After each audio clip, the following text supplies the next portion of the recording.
With that sniper rifle, with that U ratio. 6 getting a headshot on Grant, but Baines coming in for the triple quad and able to completely clean all but one. That is leaving Genesis by himself. Baines, 6 health. He's done all the work. Rain setting up that beautiful defense you've seen, and they are circling around. Gesh going for... Do you feel the competition? Play Critical Ops tournaments now on Gizer to win cash prizes and exclusive credits.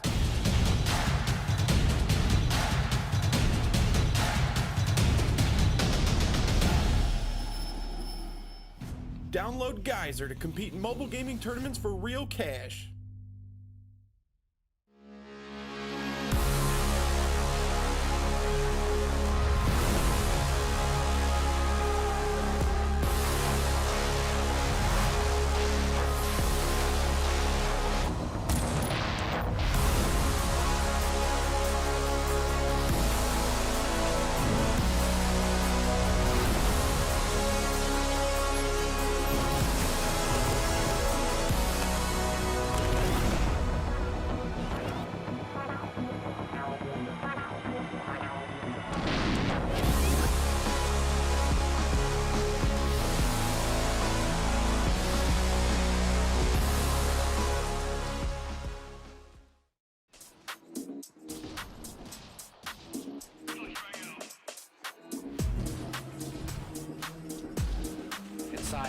He's going to get naded down there. A little bit of damage on him, but he's fast on the flank. Inside, he gets 2 massive frags there. Allows for his team to come in.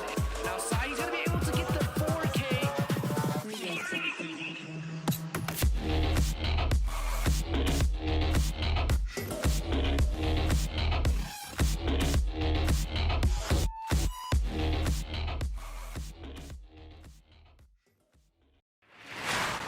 Good afternoon, everybody, and welcome back to Season 2. I know it's been a long time coming, and everybody's been waiting for it, but we are back and in the hot seat for these teams that have come to battle it out here on Season 2 of Circuit for you guys, your entertainment, and of course, for the prizes that they're fighting for. And joining with me is Twist. Welcome. Hello. Glad to have you on board. Glad to have you as well. Hopefully you have some good games today. Hopefully so, which, considering the teams that we have today, it should definitely be. But no, we are great and waiting and here for everybody. We're happy to bring these guys to you. We need to go ahead and, before we start, go ahead and thank everybody for being here. And let's also don't forget to thank Gizer for helping sponsor this event. They have been gracefully helping us out and helping us bring this to you. So thank you, Gizer. And don't forget to go check them out on Twitter and at their website for Gizer on Twitter and Gizer.io.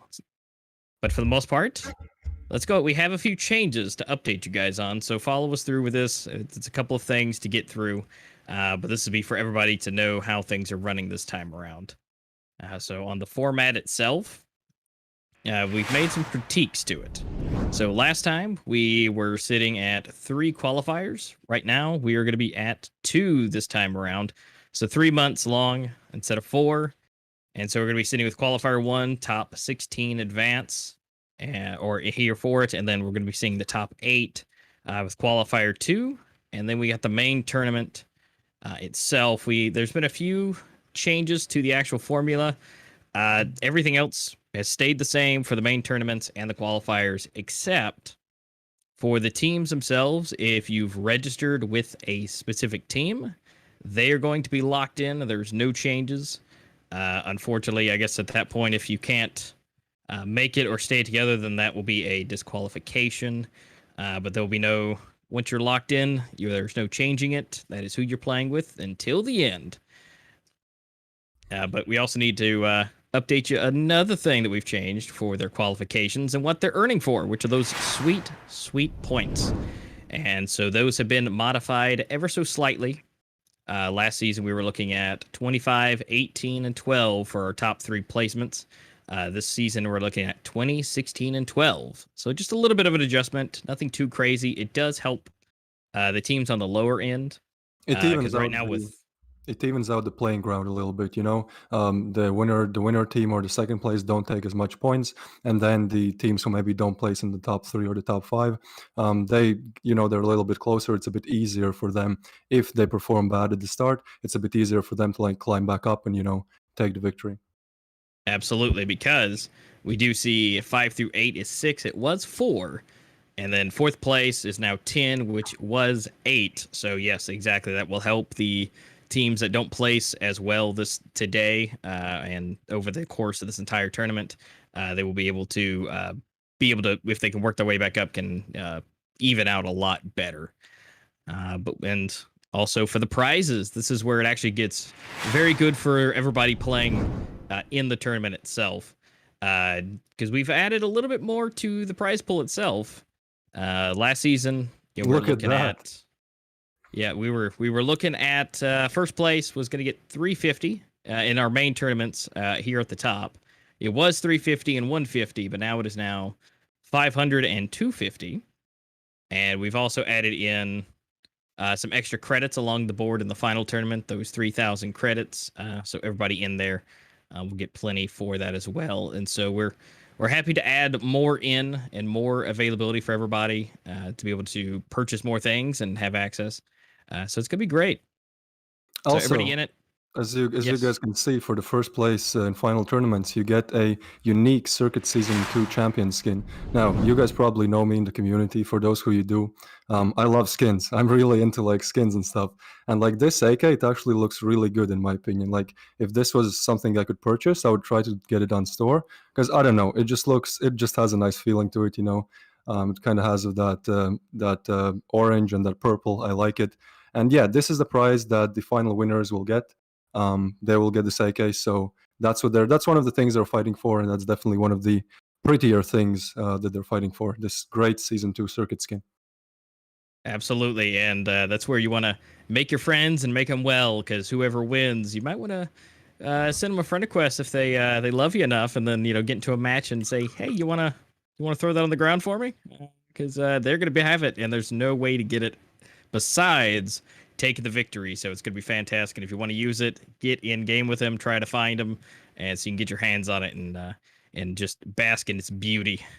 But Exactly. we do need to go ahead and show you everybody who has graciously spent their time and played together, all the teams that have actually made it through the qualifications. And so there are some familiar names. There are names we've seen from last season and plenty of other tournaments. There's some new names that we haven't seen here. I want to go ahead and congratulate a few of them. We got Luma, Euphoria, and a couple of them who've made it here this far who weren't here last season. So congratulations to them for making it here, and anyone else who I did not mention either. But our current bracket standings with everybody, need to make a few key points to note that we've got to check out here on the brackets is with Ruthless and Tuho making it here. Tuho 2-0 reign, our last season victors. It just ridiculous making it all the way here, beating them 2-0. So that's got to be something to keep an eye on about. Could have been a bad day, not totally certain. And then Ruthless is going to be here in the matchup as well. And so these are our two teams that are going to be going up in the first matchup of today. So the Twisted, I've heard you've got some little bit of insider information on some of these teams. Sure. So the first game today, we're going to see potentially a best of 3 if both of the teams take respectively the first and second game for themselves. We're going to see a best of 3 between Tuho and Ruthless, as you said. And yeah, some information about the teams. Let's start with Tuho. So as we can see, the tournament is still very fresh. The season is still very fresh. There's still a lot of room for improvement. There's still a lot is going to change. But as we can see, in 3 maps played so far, Sniper is leading the charge, and he has a 1.22 rating, which is not KD. It's actually a bit different than KD. It's like adjusted so it fits the players better. If they don't get a lot of kills, but they make a lot of impact rounds, it actually shows in the rating. So as we can see, the favorites, maybe the guys to keep your eye out, see what they can do to spectate more, are Sniper and Yepa. Those are like the two main guys on Tuho as of now. But again, everything is subject to change. And then we have Ruthless on the other side. And as we can see on Ruthless, right now Banes and TTOS is leading the way. They both have 4 maps played, which means that they probably faced, it was a bit harder for them to get to this point. They played 1 more map than Tuho. But yeah, as you can see, Banes is actually a bit, not carrying, but he's ahead. He has 82 kills in 4 maps. That's more than 20 kills per game. Like, that's a really good statistic. And also his rating is 1.19, which is a bit worse than the best guy on Tuho, but I would say it's very similar. I would say this matchup is going to be very close, and we actually have some stats to back it up, but more about that later. And let's move on to the map bans. So the map bans. Go ahead. Yeah, we're going to be seeing some great maps today, and some fan favorites. But first off, we need to go ahead and get rid of the first map of Raid. Ruthless said they did not want it at all. Tuho, on the other hand, went ahead and eliminated Plaza. They just didn't want to have any problems with the fruit stands today. Grounded will be picked. Ruthless definitely wants to try to get in with the snow and everything. With Legacy as well, want to go ahead and keep that in for Tuho. And the next band that is going to be eliminated is going to be Canal from Ruthless. They're going to go ahead and eliminate that. And unfortunately, with the new map in the rotation, Soar was banned by Tuho, so unfortunately we won't be able to see that. But our last and final match, if we do need it, is going to be Port. And that is going to be our deciding factor for the day. And of course, left out is Bureau. So that's our matchup for today for these two teams, for Ruthless and Tuho. So Grounded, Legacy, and if needed, Port. And of course, I always love to see Port come onto the scene. It is nice. And I guess they had a, which one did they prefer versus new map or the map no one ever wanted to play last time? So I guess Port won out of the decision making this time. Yeah. Because, I feel like also because time has gone on, people have advanced and teams now play Port way better than they did maybe last season. So it's actually quite exciting if we do get to that last map. It will be interesting to see maybe some new tactics, some new smokes, and things like that. Anyways, we're moving on to the first game, which is Grounded today. As you can see, we have Tuho on the Coalition side, and then we have Ruthless Gaming on. They're going to be starting on the Breach side, trying to breach in, trying to plant some bombs, trying to kill some enemies, and trying to win. So yeah, hopefully we have a good game, and it's already underway. Yeah, they're going to go ahead and they didn't waste any time whatsoever, and so we're going to be seeing Yepa last man alive. Bomb is planted, and looks like he's going to be... Oh, no, almost taken out. Did not get the reload in. The beautiful flick. Oh, my goodness, that was... I fully expected him to die, but he's got some more tricks up his sleeve. I mean, he's got to show out being the last one. Although, unfortunately, he went for the switch and was taken out before he could get even the bomb in his hand. So that first round is going to go to Ruthless. So we're probably going to see a eco buy, or just buying pistols, buying maybe an SMG is going to come out on the Tuho side of things. But for the most part, this should be a pretty clean-cut round for Ruthless. I mean, it's rifles against pistols, so who's the favorite in that duel. But yeah, it looks like they're going to go to the A side of things, and they're entering the site. Yeah, with the extra weapon advantage that they have, I mean, that first round is very important to be able to get, and looks like Kick going in and just starting us off strong. Kippa coming in, taking out Sniper, making some clean kills, make that 2. And so leaving it just in a matter of seconds, leaving King by himself. Does take out 1, but not able to pick the second one, and it's taken out with a headshot. It's very nice. That second round goes to Ruthless. Pretty much standard stuff we see here. The team that won the pistol round, most of the time, I would say 80 to 90% of the time, they also take the next round. So yeah, once we actually get to a rifle round, it's going to be more interesting. And as we can see, both teams have bought up. They have Kevlar, they have rifles. There is the situation could be a little better on the Ruthless side. They have two SA-58s. So let's see how that pans out. Sniper almost in a terrible position. Well, I guess definitely a terrible position. Almost got taken out by all the grenades and smokes and flashes. Because taking out Kip, it's continuing to show off his headshot skills. Jep taken out. Kip as a revenge headshot again. Got to show that he has that skill and availability to do so. And so we're left with 2v4. Tuho not looking in the best position right now. You know, my original prediction, you know, going into this, you know, with Tuho beating Rain, giving them a little bit of an ideal edge. With them being able to take that. But you do have to remember that last season, Ruthless came in 4th place.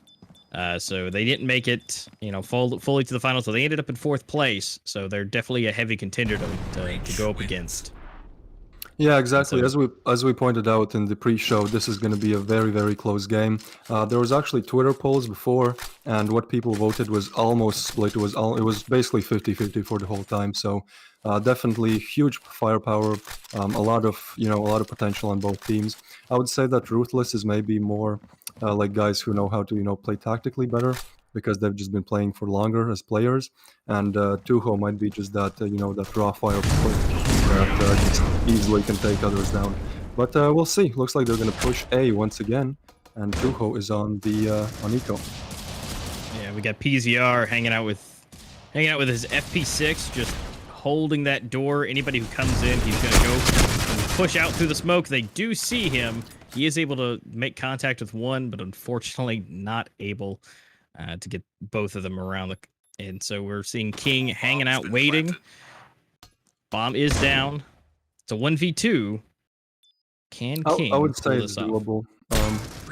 Yeah, well, if he got that kill, it maybe would have been more doable. But you see, in situations like that, if you get lucky with the first kill, you can probably clutch it out. Absolutely, but those well-placed headshots, you can't take those for granted. I'm actually quite surprised by what's going on right now. Like, Ruthless is 4-0 up, which is something you don't usually see. Like, Grounded, as most maps in Critical Ops, they're kind of coalition-sided, so seeing them already take 4 rounds in such a short time on the Breach side, it seems like they really got something to show for today. And let's see if Tuho can answer. Absolutely, because again, with Tuho, you never know what was going on in that match with Rain. But again, Ruthless, they've made it all the way to the end, to the finals, with 4th place. So they've been here before, and they kind of know a little bit of these tactics and what's being expected, I should say. Bane's gonna go ahead and start us off, getting that first kill of the match. Sniper and Fulgurant also doing some trading here, and leaving it still down to a 2v4 yet again. That's definitely Ruthless's best thing that they able to do in the earlier parts of these matches, is to go ahead and knock out half of the team, and so it's a lot easier for them. And so that's that pinpoint accuracy that they have to be able to do that. Ruthless is actually employing a very nice tactic right now. What we've seen is not really, long rounds, not really fighting for that bomb plant. Most of the rounds that we've seen, no matter eco or equal rifle rounds, have been like very quickly. It seems like Ruthless has, they have maybe very good firepower, and they have nice strats to just kind of enter the site, lock it down, plant the bomb, and then what we see is like mostly from the retakes, where the CTs have to go in, defuse the bomb, kill the breach side to win. So it's actually quite interesting that normally on Grounded you don't see kind of these fast rounds where they just in 20 or 30 seconds the bomb's already down. Normally Grounded is played in a way where the city is kind of camp, it's long range, there's a lot of places to equalize, to use your sniper. So we normally see a lot slower gameplay on Grounded, but it's interesting what Ruthless is doing. I mean, they're definitely succeeding, so let's see if they can keep it up. Yeah, it looks like they're going to be swapping up their tactics here and switching over more towards, going towards the B side. And I think that they may just be doing that just to fake them out, just to kind of draw their attention, to think there's rotating. Yeah. But I think they're going to ultimately continue to go to A. They probably figured that they can't just keep pushing forever, like at one point it won't work. So they're trying to like make some fakes now. But as we can see, now they're actually rushing in, and let's see if Sniper can hold it. Let's see if he can. He's got one, but not two. So at least they're able to get a trade in. Bane's going for the headshot. Here's he coming in. They do get the bomb planted. And so now we're going to be seeing at least two of them go down. PZ and Tick both be getting taken out. And I'm not totally certain, but how to pronounce his name. I guess it's fine. Pa? No, it's Puhis. The one is I don't know which one, but the one is Puhis, and the other one is Puhis. Titas. Yeah, at least that's what I was told. So hopefully we're not butchering it. And yeah. Okay. Well, if we are, do apologize, and not our fault. That's what we were told. But Puhis. As soon as I saw that, I was like, wait a minute. But either way, during that confusion, Tuho was able to pick up their first round. So congratulations on that. They're now on the board. We also see a sniper coming out on the Tuho side. It's gonna be for Yepa. He's a pretty known sniper player, you know. So hopefully he can get some nice frags. Hopefully you can see them on stream. Yeah, but it does seem like Tuho is slowly pushing back. There's a sniper kill coming in. Yeah, it seems like they're making that comeback. They don't want to lose too many coalition rounds on grounded. Yeah, they're definitely trying to keep more on the push. They're definitely locking it down a little bit more now. If Yep can continue, just as I say that, to take Grant out, and then Kip comes in with Baines to go ahead and finish him out. But at least we're still even. It's still 3-3. Baines really, really low on his health. Yep, coming in, showing that skill again. TTOS getting taken out. And you're now... Again, Baines has just a sliver of health left. And he's going to be the last man alive. He's going to go for the defuse. Can he get it in? It looks like he can, and King is going to take out Baines to go ahead and allow them to have that second round put on the leaderboard for him. From the 7 rounds I've seen so far in this game, I feel like at least 3 have been bomb plants on A, and more than 4 probably were like pushes or them trying to enter A side. So I feel like Ruthless is really capitalizing on it right now. On Grounded, since the newest update where they changed Grounded a little bit, B side is now harder to enter. There's like more head glitches, you know, there's the tower truck, there's the B side truck. So I feel like Ruthless is really like utilizing the fact that maybe A site, if you just rush it together, you can like enter it and like check it way less than B site, which is more technical to enter. So yeah, as we can see again, they're like moving kind of towards the A mid, and they were Absolutely, because by being able to just rush in there, the entire team will not be at one spot. That's just tactically not a great idea. And so if all 5 of them can rush in, then they're pretty much guaranteed to take the site. So it's definitely a great idea to do. And we've already got 3 players already eliminated at this point. Kip, Baines, and Puhis has been taken out. And so we're sitting at a 4v3 in favor of Tuho, which, considering that Yep is still in with that U ratio, it's looking pretty decent for him, but you never know. Yeah, I feel like the start of the round by Ruthless was maybe a bit, hectic. Maybe they didn't plan it out correctly. Because it does, like, you normally don't, the only time you would, like, 5-man stack or 5-man rush something would usually be on pistol rounds or, like, eco rounds, where it's, like, you know, do or die type of scenario. So maybe they had something planned. Maybe they had, like, nice smokes on A mid, and they just failed to kind of utilize them. But it did seem like a good one that had to start the round. And T-Toss getting that revenge. If you guys missed that, Yep is down. And although the U ratio is still in play, but unfortunately, not for Tuho. And so Grant's going to take out PZR. Sniper getting the double kill, make that triple, and taking out the entire remaining rest of the team for Ruthless. And go ahead and pull up that 3rd round under their belt. So as of right now, Tuho is sitting at 3, and Ruthless sitting at 5. If you can check the leaderboards on screen now, we're sitting at top of 7 and a top of 10 for kills for either team, for the MVP for each side. And so right now, Ruthless still holding the lead. But looks like Tuho is actually starting to get their land legs again and being able to continue to take some of these rounds. Yeah, like we can see that it's you know, there's only one AK on the side of Ruthless, so this is really like they're trying to save some money so they can buy next one.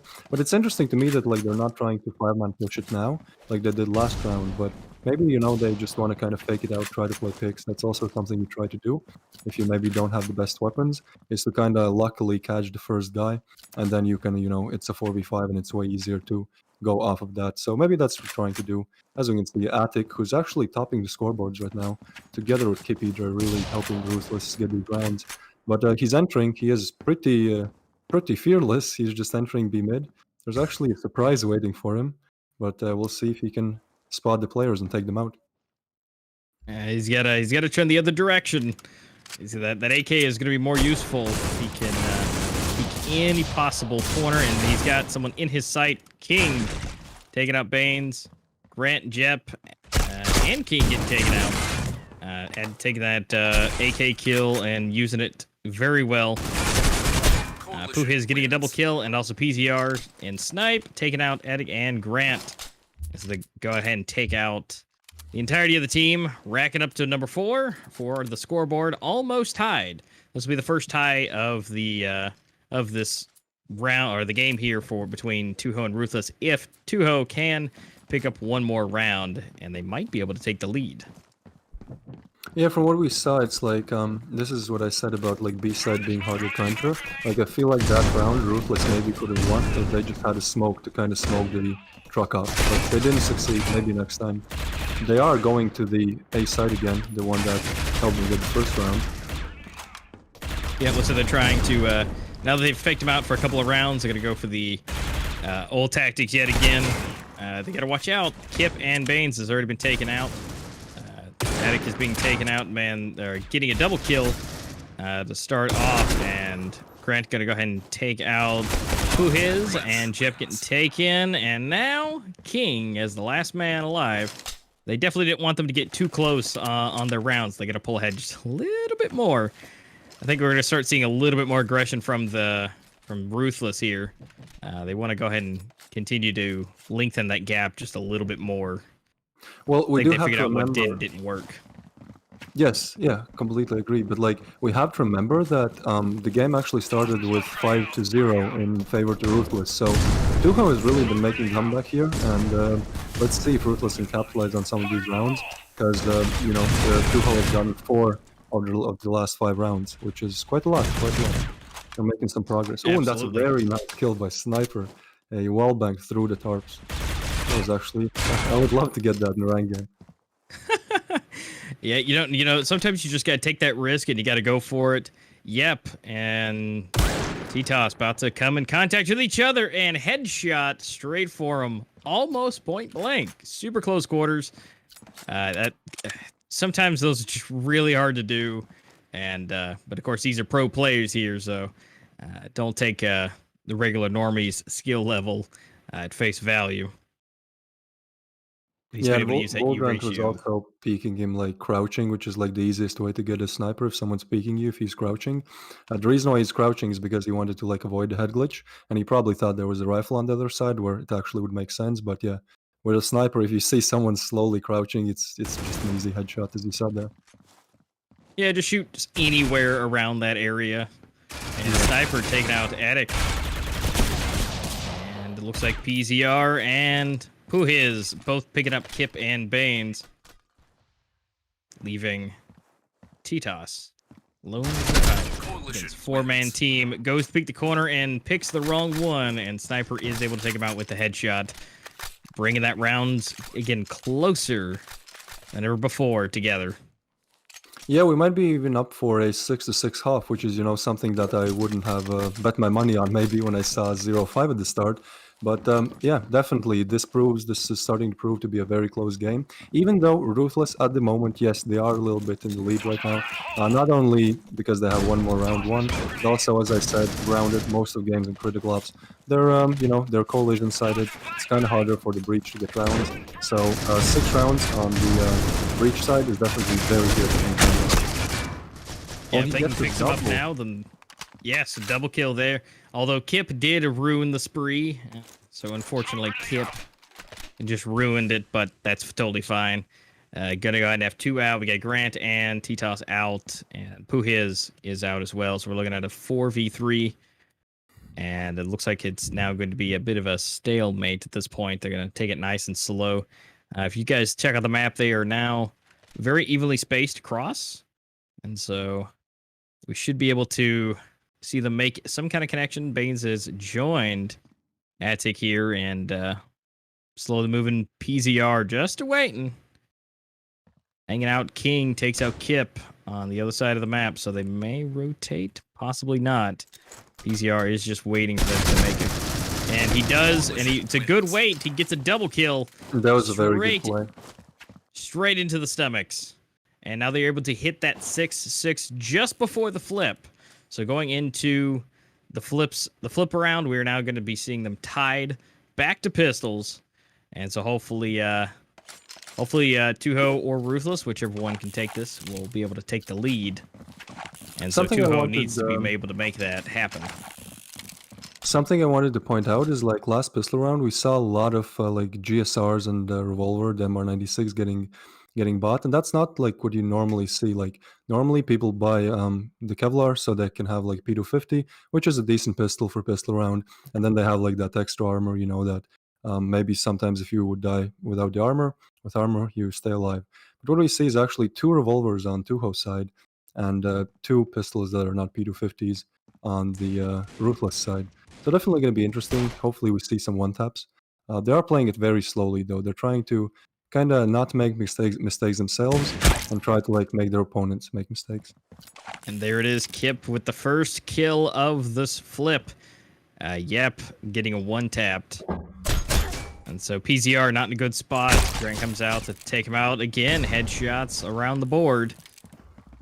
And so they're going to have to regroup and retreat. Tuho trying to circle around. And it looks like that might be the notion they're getting as well. Atik does take out King. So 2v5. They've made it around, but it looks like they're circling around on him. So they're about to get pinched here in just a moment, and that's going to be Grant taking out Sniper and Puhiz both. And that's going to be that lead is going to be given to Ruthless yet again from the pistol round. That was just overall well played by Ruthless, I would say. Like, it did seem like Tuho was maybe... They probably had, you know, a strat coming up to make, but it looked like they maybe weren't, like, too sure, you know, whether to do it or not, like, what exactly to do. It just seemed like they weren't, like, sure on the strat, and I feel like maybe that failed. But, you know, again, maybe it was just some unlucky gun duels. Sometimes, you know, one bullet can change the entirety of the round, so... We'll see how it goes on in the kind of eco round that Tuho is facing right now. Yeah, they should be doing just fine, although they definitely have good bit of revolvers, at least was out on the field. Grant taking out Sniper for the first kill of this match. And Ruthless really gearing up on their positions. They are 2-man teaming it, of course staying together, but not too close, covering all the angles. And then we're also looking at T-Toss just hanging out, keeping that doorway to A. And so if anything happens, you have Kip and Grant to easily spin around and come on over, which we just seen. T-Toss getting taken out and Kip right there to help, quickly switching around. And so they're going to be coming straight into it. Jep is able to at least get one, taking out Grant, but Baines get right there to pick up the slack and take him out. Again, very well placed to where no one is too far from assistance. Okay, so the first real buy rounds on the flip now are coming out. As you can see, CD said actually no snipers. Bit surprises me. Maybe because they want to, you know, save up cash. Yeah, actually they're pretty low on cash, so maybe Baines could have bought it, but they're gonna stay with rifles. However, on the breach side, we can see that Yepa is gonna have that sniper again. We saw that he was capable utilizing it correctly on the CD side, so I hope we can see some nice quick scopes, no scopes, you know, call outs, all of that good stuff. Yeah, hopefully so. We got the entire team of Tuho rushing in. Sniper being able to take out Grant, go ahead and clear that area, and they're going to, looks like, double back around. But it doesn't look like anybody else on the team of Ruthless decided to move um, until Attic was taken out. Now they're starting to reposition to better suit to try and figure out which direction Tuho is going to be going. Yeah, there's 2 kills without answer. That's actually a lot. Like, if I had to bet, if I was to say, I would say that Tuho will win this round. Yes, they are on the breach side. They haven't like entered the site yet, but I feel like it's a 3v5. If you just push with your team, if you don't die, if you don't like lurk and die in 1v1 duels, they should be able to lock it down. It seems like they're trying to like wait for their opponents to make mistakes, kind of. As we can see, they're actually trying to rush in.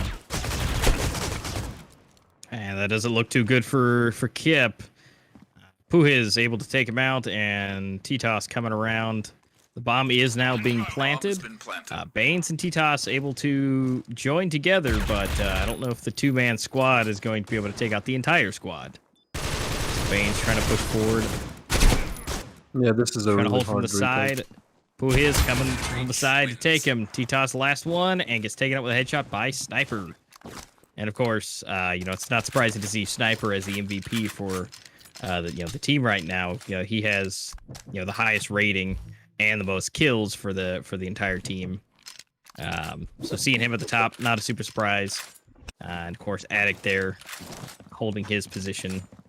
They're doing fantastic and really showing off their skills. Of course, everybody on the team, no matter what your score, you're participating and doing your part. So if you're one of those players that don't get a whole lot of kills, don't worry about it. It's all part of the team. It's all part of the symmetry. As you can see, they dropped the bomb, so this makes me feel like they might go a mid, fake it out, try to maybe force some of the coalition players to rotate around, and then afterwards take the bomb and make a decision based on what they've kind of found out. So I don't think they will push out of a mid. I don't think they'll get mid or a mid glass, but we'll see. We'll see. Just because that bomb is dropped, it makes me a little bit suspicious that, as you can see, it was a fake. They're going back. They're probably going to try to they haven't found a pick. So that's kind of worrying for them, so they don't know what to do. But look at that stack. Like, this can be everything. If Kippy spots them first, he could take 2 or 3 of them out. But yeah, it's interesting that these are actually behind the lines of the coalition, but they're not able to capitalize on that yet. Now they're starting to slowly move around, trying to gather information. It looks like Ruthless is getting a little antsy, waiting for them. Trying to lure them out. The bomb has been picked up, and they are circling back around to A. They're going to be meeting Titas. He's got his Deagle out, and so that may or may not be a good thing to go up against a 3-man team flying into A. And it is definitely not. Puhiz getting him from the side, taking him out. Sniper getting the headshot on Baines. Kip taking out Puhiz, and yep, continuing to do the trade. And as we continue with a wall bang, Attic taking out Sniper, and Sniper was able to pick up a kill just before he died. That is leaving Attic by himself against King, PZR, and Yep. Yeah, this looks like just a typical save round. There's not much he could do. He just knows that there's too many angles to clear, not enough time, so he's just trying to save it. Well, it's actually even interesting to see if PZR takes him down, because then Ruthless is going to be in a bit of a trouble. They're going to have to go and pistol. It looks only. like there we go. But he does hear him, and he is able to take him out with a body shot, and at least able to pick it up, even though it did tie yet again. But he didn't go out. He didn't go down without swinging. No, he definitely did his best. That was a nice play in that situation. But yeah, it's all tied up again. Very close game. Pretty interesting. It's going to be even more intense as the rounds go on. Tuho they have put down the last 2 rounds played, which means that they do have some strats. They do have some nice firepower, and they've thought this out. As you can see, they're putting on rounds on the breach side, which is not the easiest thing to do on grounded. And yeah, we can see that the coalition side, they're basically all pretty they don't have the most expensive weapons. They only have 1 AUG on Attic. Yeah, but they're definitely going to give it a shot. They're definitely going to give it the ball. I mean, as long as they can make the shot, make it a headshot, they're definitely within a good spot. Although Yep, going and taking out Grant right off the bat does give him a bit of a disadvantage, as much as they already have one with pretty much all pistols. But with the Deagle and the revolver, as long as that accuracy can come through, they can definitely make some things happen. Bomb is down. It is planted on A. And so now it's up to Ruthless to get in there and defuse, but Sniper's going to go ahead and take out A-Tick, the only one who had an assault rifle with that silenced dog. That leaves Bane's Kip with no health. Kip getting taken out officially. Bane's with no health, but Sniper is just going to ruin everything that I'm saying about their stats and how much they have, because he takes all three of them out in a matter of seconds to take that round for Tuho and making them, for the first time, in the lead with 9 and Ruthless with 8. Yeah, definitely. We're getting down to a pistol round once again. Both sides have bought up. They've bought the weapons that they think will like suit them the best to win the round. So it's interesting to see. It's interesting if Ruthless will slowly try to make a comeback, or if Tuho will now take the lead, and then Ruthless will either lose or try to fight it back. But it does seem like the kind of it's Ruthless might be a little bit tilted. Not a lot, but it does, like, the psychological aspect of things is always like important to players. If they just get in a bad mindset, they could start playing like way worse just because they're in a bad mindset. So yeah, maybe Ruthless dealing with some of some anger, so just being tilted a little bit. The two hosts taking rounds like this, but hopefully they come back, and hopefully it's down to 12-12. Right now they're taking it very slow though, not a single pick. And it's already a minute run down the clock. Yeah, King did unfortunately get into some crossfire through the smoke, through the connector, but fortunately he was able to live. But it was almost a bad time for him. So these guys are eventually going to be making a break for it, whichever way they decide. Because right now Ruthless is very well placed across this map on B side, which they were able to take out Yep. It looks like that's going to make the deciding factor, and they are now pushing it through the backside into A. Sniper was able to take out Kip, and so they're getting into more positions. T-Toss able to take out Sniper, but Puhiz there to finish him off. And Grant's not looking too good because PZR officially was able to make contact and take him out. And we're now seeing the rotation of Banes and A-Tick coming around. 3v2. King not looking too good on his health. Everyone on Tuho's side is kind of low on health, so this is definitely doable for Ruthless. I would say this is actually a very important round, and yeah, it will probably make like the next few rounds either go for Ruthless or Tuho. Yeah, and here's Banes taking King. A-Tick takes out Puhiz, and can PZR distract him just long enough He does to get the bomb, and he does. He's able to take out A-Tick, and is able to run and to save the day. And Banes was able to be killed in the explosion. PZR with 5 health remaining. What an MVP to save the day, to take that round to get a 2-round lead on Ruthless. Fantastic. Yeah, that was just hard to play correctly for Ruthless because they didn't have enough time to check all the spots. Like they didn't have time to check Wagon. So like when they were defusing, they weren't sure if the coalition player is going to peek from Wagon or main. So yeah, it was just hard for them to play it, and PZL really just played to perfection. He did what he could. Yep, and King starting us off strong, taking out Banes right off the start. And they are still going to go for that rotation to A, which at this point should be a given. But they're starting to move around. Looks like Kip and T-Toss circle around. And actually, we're seeing Grant and A-Tick coming around through their spawn. They're about to be in a really bad spot in between the teams. Grant getting that quick headshot on Yep. Grant with his U ratio trying to check the corners, and he's able to make contact, and he is. PZR does take out A-Tick, but trades out. And we're going to see Grant get another one on King, slowly whittling down. We're now seeing Puhiz and Sniper last alive, both getting headshots. And T-Toss able to show some disrespect with that deagle. But Puhiz able to finish him off to take another round ahead, making it 3 rounds ahead. Just, I think they found that comeback. They've broken Ruthless a little bit. Hopefully, I really hope this is going to be a bit closer game. It's going to come down to 12-12, but it does seem like a little bit that Tuho has kind of broken Ruthless, and Ruthless is like trying to find the spear, trying to find the missing piece of the puzzle to make the game go in their favor again.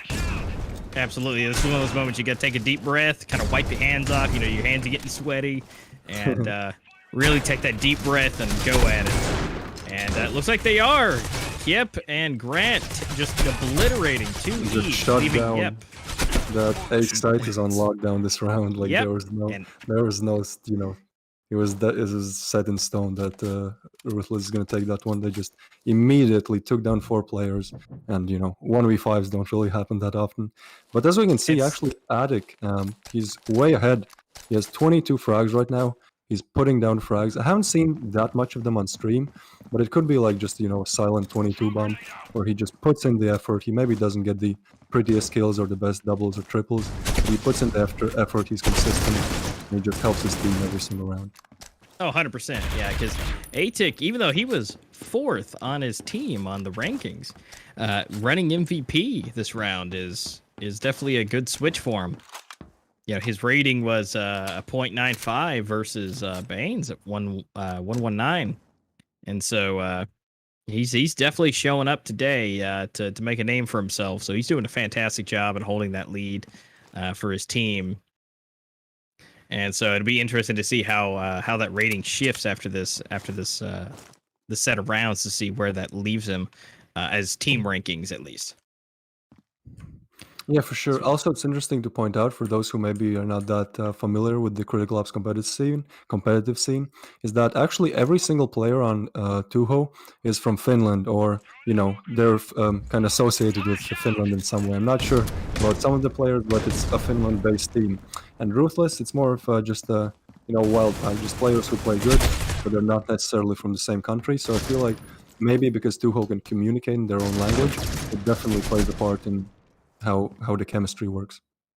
Absolutely, yeah. If you can make quick responses and be able to make those notions, to between the teams' communication, it's a lot faster instead of, don't get me wrong, if you can speak in multiple languages, that's great, and that's also a lot better cognitively for you as well. But making transitions depending on who's communicating on the team or what language, if it's not your primary or your first, can take an extra second to register. Yeah, for sure. And I think it especially shows in kind of stressful situations when you have to make split-second decisions. Any advantage you can get really shows it when it's that close. But actually, the game is coming back. That's what I said. Ruthless slowly pulling back the rounds. They've gotten 2 in a row so far, and they are, as we can see, there's like a part buy. There's a Deagle on Yepa on Tuho's side, so they're not definitely they have a nice buy, but it could be better. So let's see if Tuho can take the 12.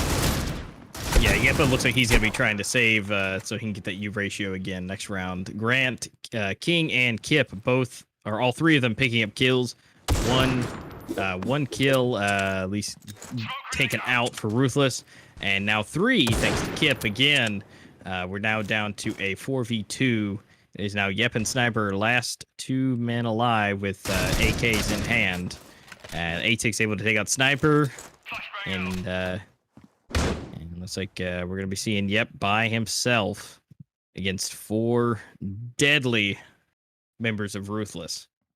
He's just trying to cause as much damage as possible right now. Like, again, this is a pretty much standard safe round. Like, it's hard to clutch a 1v4 and 40 seconds left, and he needs to kind of save the weapon. So any damage he can put in here, and if he cannot go down, would be great.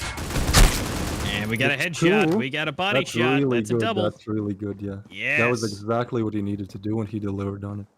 Now he is fleeing. He's going to try and get that bomb plant, although he better be ready. Oh, are they going to be able to see each other? Oh, he does see his feet. He's going to go for the plant. Can he get it? He does. He's trying to get into position, but Kip takes him out, but he is at least still going to get the points and that cold, hard cash for his team to be able to at least help out with the buying. That was just overall a very, very good play for him. It started as a 1v4, and he was able to take down 2 of the enemy players, making a dent in their economy, as well as planting the bomb, which boosts their own economy. So, as you can see right now, Tuho maybe a little bit better buy than without that bomb plant. And yeah, I think this round definitely mattered. Even though they lost, their buy is better, which, proves itself once the round goes on. Yeah, and we're now sitting at 11-11. They have been able to, Ruthless been able to make a comeback from that takeover from Tuho. And so we'll be able to see who can take that lead again. But it's looking like Ruthless able to take out 2 right off the bat. King and Sniping taken out, and Grant is now been taken out as a revenge for those 2 kills. So it's a 3v4, still totally fine, definitely doable. We do see Yep here moving around, trying to peek any corners, but Baines is there waiting for him to take him out. It's never really a good spot right there where the luggage track is. You always someone gets taken out one way or the other. PZR taking out T-Toss. Kip coming for a revenge and taking out PZR. And that is leaving Puhiz by himself and takes out with that chest shot 12-11. That was a very nice input from Kippy. He, in the final rounds when it actually matters, that kill that he got when it was a 2v3 and he got the kill to make it 1v3, that kill was basically everything in that round. If Kippy went down, it was a 2v2. The bomb plant is coming in. There's like not his coalition teammates are not close enough. The bomb would go down and then it would be maybe a bit favorable to Duho. So Kippy getting that 1 kill and eventually the other one, that was everything there. And here we go, Baines and PZR. Of course, we get some trades. King and Baines going down. A-Tick getting taken out with a headshot. Kip waiting with that U ratio. Just keep peeking those corners, holding. We see a nice little cluster of Tuho slowly moving out, trying to see if they can peek any corners. I'd say they smoked him off because it's a very good head glitch, so it still gets the kill. And is able to get him right on the side. Sniper taken out. Let's see if anybody else is going to make any more moves on the side of Tuho. That's what I said about the B side. Like, you have to have good smokes and you have to have kind of a plan when you enter it. A side is more just like rush it and plant it. So, especially if you have a sniper on the coalition team, that can be really impactful if you're holding down B. You can stay just kind of that tower truck CT area. And if you're good enough and your movement is good enough, you can just like snipe them out, take them out one by one. Let's see if that actually happens. Oh, he's seeing some bouncing action. And yep, PZR both able to take out Grant and Kip. And one with a headshot. A little bit of disrespect there, but that's okay. And so PZR is going to be holding down from their spawn behind the truck. With T-Toss able to take out Yep. T-Toss has plenty of money, so he's definitely going to go for the clutch because he can buy the final round. Absolutely, but this is a defining moment, though. He could either clutch this and take it all the way home, or he could play it safe. PZR is playing it so well. There's no way for him to get the kill. He is, and just distracts him long enough to get out into the open. Puhi is able to finish him off, rounding it up to 12-12. That's what I wanted to see. Yep, exactly. Ladies and gentlemen, we are at 12-12. Ruthless. Tuho. Last and final round. All money will be spent as much as they can, and they are going to be making this happen. Yeah, this is definitely the best round of the game. They might play it a little bit slow just because they don't want to, none of the teams want to lose their players, so they're just trying to play for info. But they're actually pushing on A site. Yeah, they're going to go for the nice little trend of keeping it safe on A. We've got 2 down on either side. 3v3. Bomb gets planted. Bomb has been planted. And is now officially down on the ground. The timer has been set. They are now having to officially get into A side as quickly as possible and get that bomb defused. King has a very strong position. Let's see. And he is able to utilize it. Now down to 2. Sniper takes out T-Toss. Left to be to A-Tick. And Sniper gets for the 2nd kill in a row. And that is going to be 12-13 in favor of Tuho. Taking that first round. Congratulations on that win for that first round. And they are easily able to take that last one. They were in very good positions. And I say easy. They make it look easy, but I'm sure there's sweat, there's trembling, and those hearts are racing. But they did a great job at holding on to that and able to take that win with, again, that is 12-13 in favor of Tuho for the first round. Yeah, this was definitely a very close game. As I said on a Twitter post, it said 50-50, and pretty much it was 50-50 down to the last round. I was not sure which team is going to win. So definitely very great to see this kind of performance that early in the tournament, down to 12-12. If the first game was this close, we can really hope it goes down to the last map, the final map. and hopefully we have a good match on that one. But on the other side, also if Tuho just wipes it off, just takes it completely, next game they win, next game it's over. There's no third game. But we're gonna see. I feel like Ruthless, they did their best, and I feel like they can, there are things that they will maybe improve, like just communication wise or something like that in the next game.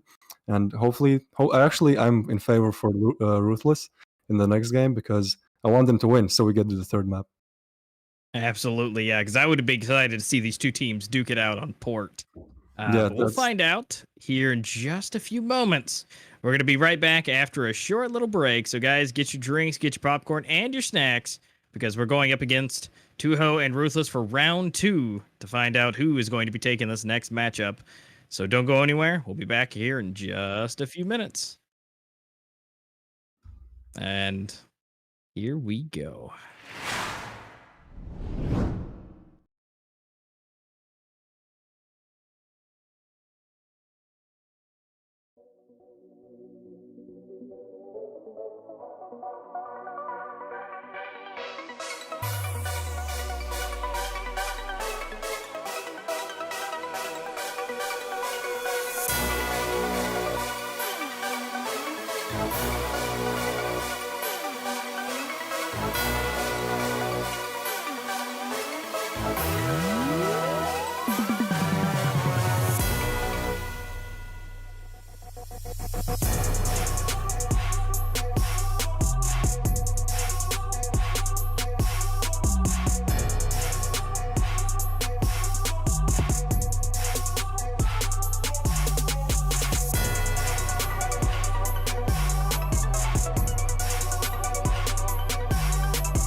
With that sniper rifle, with that U ratio.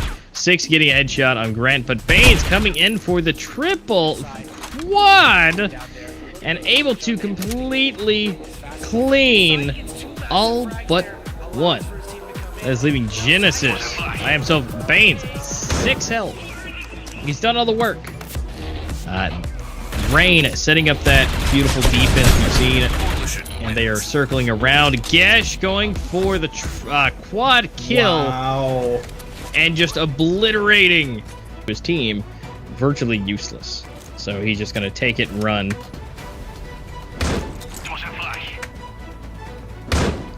So just going to making their way around. Elevate has the guns to help them out. Noxie going for the quad kill. Caught Hercrox, Cold, and Vinily all gone.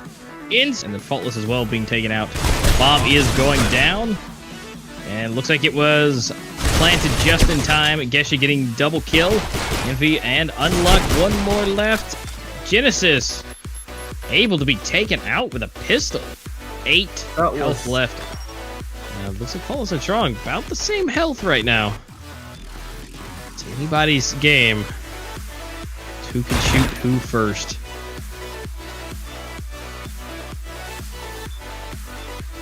Faultless looking at the top. Strong coming from the side for the headshot. Not looking the right direction. Oh, but he is able to pick up the second kill. Melody, Chuck taking out Oscar Strong, Envy, Genesis, and Gesha picking up kills themselves. Unluck getting on the scoreboard. Headshot. Fallen Eye is the only one left. Oh, because the headshot on Envy. The only one who had the potential to maybe take him out based on the health advantage. Unluck. Does he have the luck? Barely saved himself from that corner.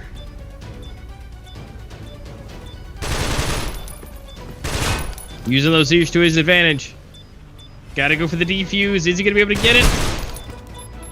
And yes, he is able to fake him out just long enough and to take out Unluck to get the first round on the board for Rain.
feel the competition? Play Critical Ops tournaments now on Gizer to win cash prizes and exclusive credits.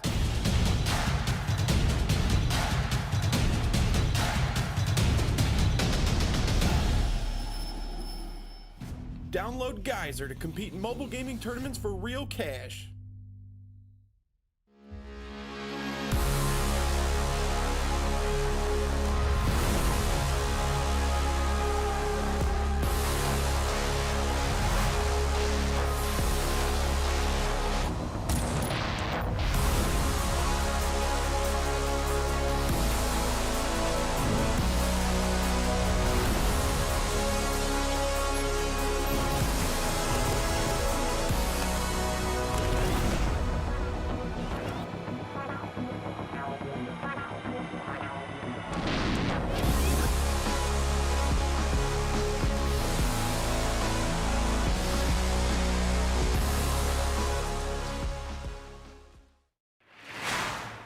Hey, what's going on, guys? Welcome back to the EU main tournament #1 semifinals for Critical Ops Season 2. We're going to be rolling into game #2 with Ruthless versus Tuho here in just a moment. The guys are in the dressing room getting ready. They are getting their makeup put on for you. But just to go ahead and talk about a little bit of where they came from at this point, because we've already got the first round out of the way. They have done a great job getting here.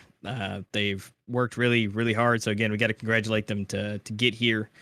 But before we get too deep, before we get into the games and everything that happened last round, Twist here, my main man who has that insider information.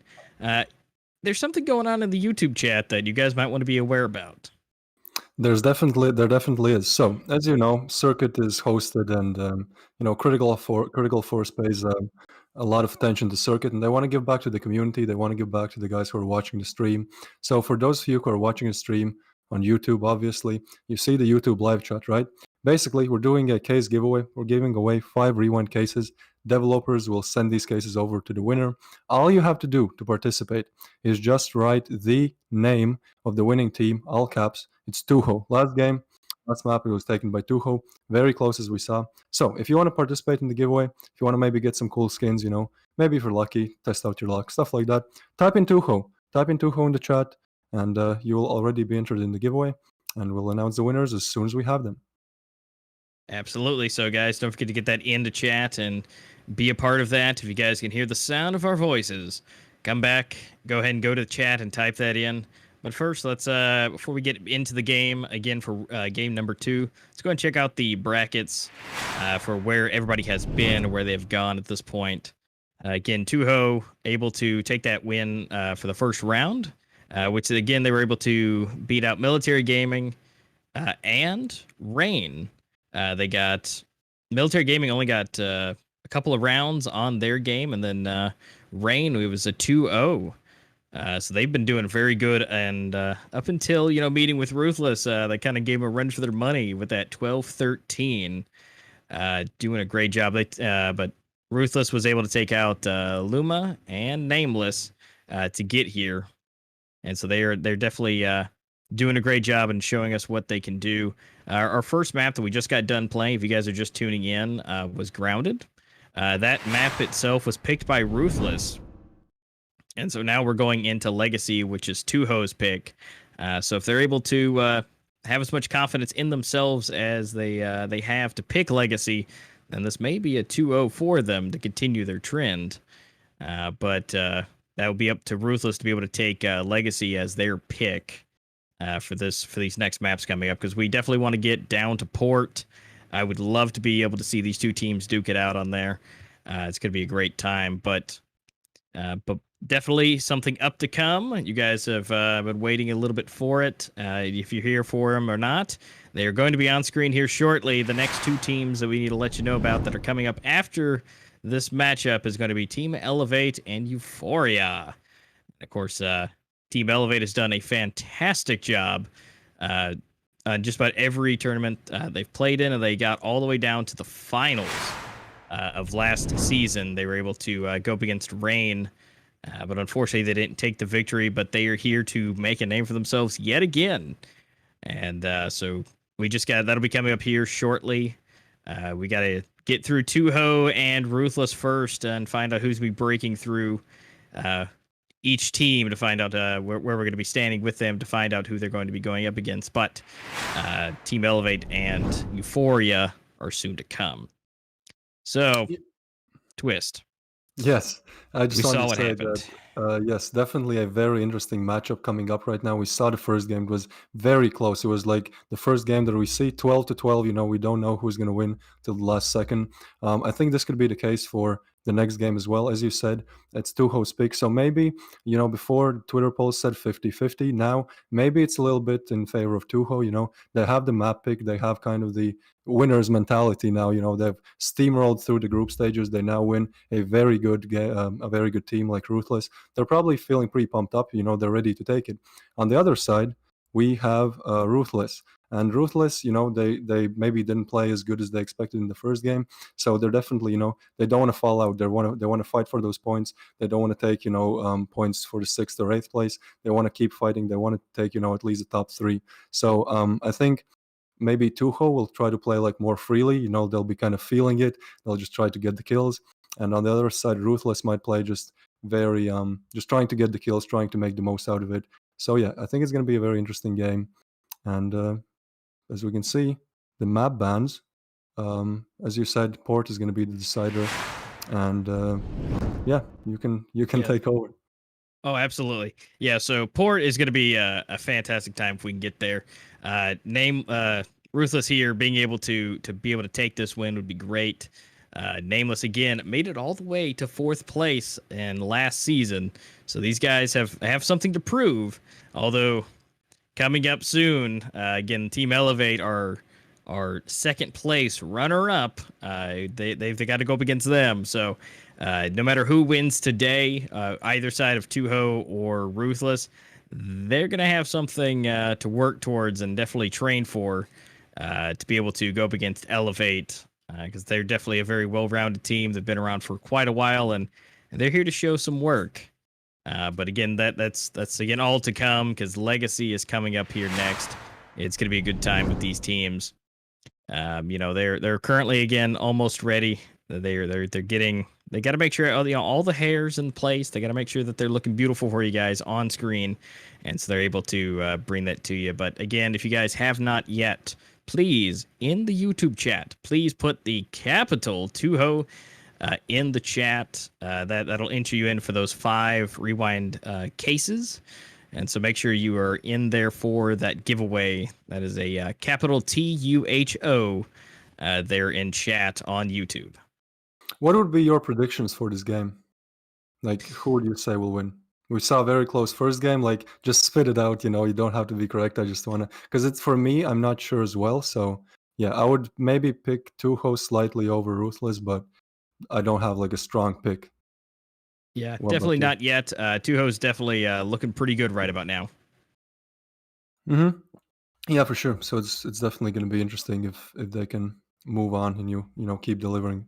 But Yeah, we're considering this actually is their map at this point, I mean they have the slate for their own map. I would say. I think each team, as they pick their own, you would kind of want to put them in the forefront for that picking. But with as close as these teams are, it's going to be tough. Yeah, so what we see right now is the knife round coming up. For those who maybe don't know, in competitive, before you start the actual game, you decide who's going to be the winner of like the knife round, which decides who's going to take the side. So, and usually, like the one team picks the map, the other one picks the server, and then whoever starts on which side is like left down to the knife round. So yeah, we're going to see which team's able to pick their side. Yeah, we're gonna see the lovely little Mighty Morphin action going here, and like just he's showing his little booty to him, like, hey, you wanna give it a stab, but they're just fusing together, being one team, one blob, and a little crab action going on. They are just having a good time, little pincers, snap back and forth. They're doing great, just trying to. Nobody wants to be the first one to go. Oh, and here we are. They've broken the mold. and it looks like wow, everyone just gets taken out. Beautiful action from with the knife round, but impressive nonetheless that only one was taken out on the side of. Sorry about that. On the side of Tuho there. Yeah, as we can see, there's even like strats for knife rounds. Like they were all grouping up. They had their plans. In competitive, everything is serious. Even in knife rounds, they might seem silly, but you gotta, do the best you can. Absolutely.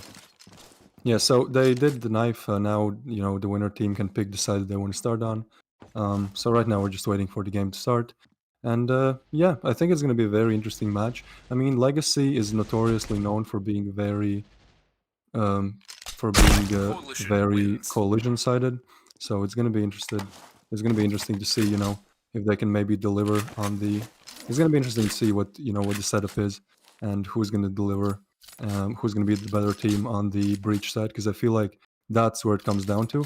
Whichever team is like better prepared on the breach side will also take the game. Its collision is pretty easy on Legacy. It's definitely easier than breach. Yeah, absolutely. Yeah, you got to be able to. You got to know the different positions and what's available, to you at your disposal and what you can do. And these teams have played on all of the competitive maps, probably way more than we would probably like to admit. So they definitely got this down. And if any of them have a strategy for it, these teams will have it. So seeing them move forward and what they can do with that, again, it's all about that those first eco rounds to really decide. The first moving in forward with it, and you got to make sure your plans are up front when you're ready to go. Yeah, so we are currently live. This is the first round. The game has started. Now let's see, three P250s on the Tuho side, on the collision side, and two GSRs, three P250s, two GSRs on Ruthless. Should be a pretty even matchup. And looks like they're pushing bottom. Yeah, Kip gonna go ahead and start us off with the first kill on King. Gonna go ahead and give him a little bit of the advantage. Sniper and Kip getting headshots. Banes coming in to take out PZR and Sniper to take out Banes. Lots of moves, lots of trades that leave Sniper and Puhiz on the side of Tuho and Ruthless, still with three. Atik not looking too good, extremely low on health, but can still definitely not use any of that health to his advantage.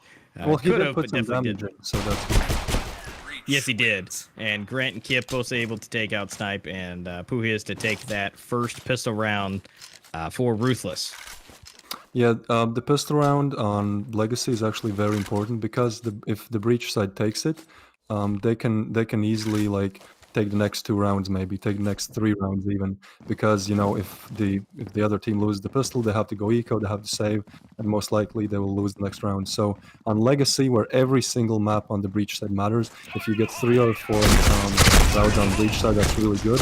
It really matters for them a lot. And here we are, North on Ruthless getting 3 kills immediately on Tuho, just taking out PZR, Snipe, and Puhiz.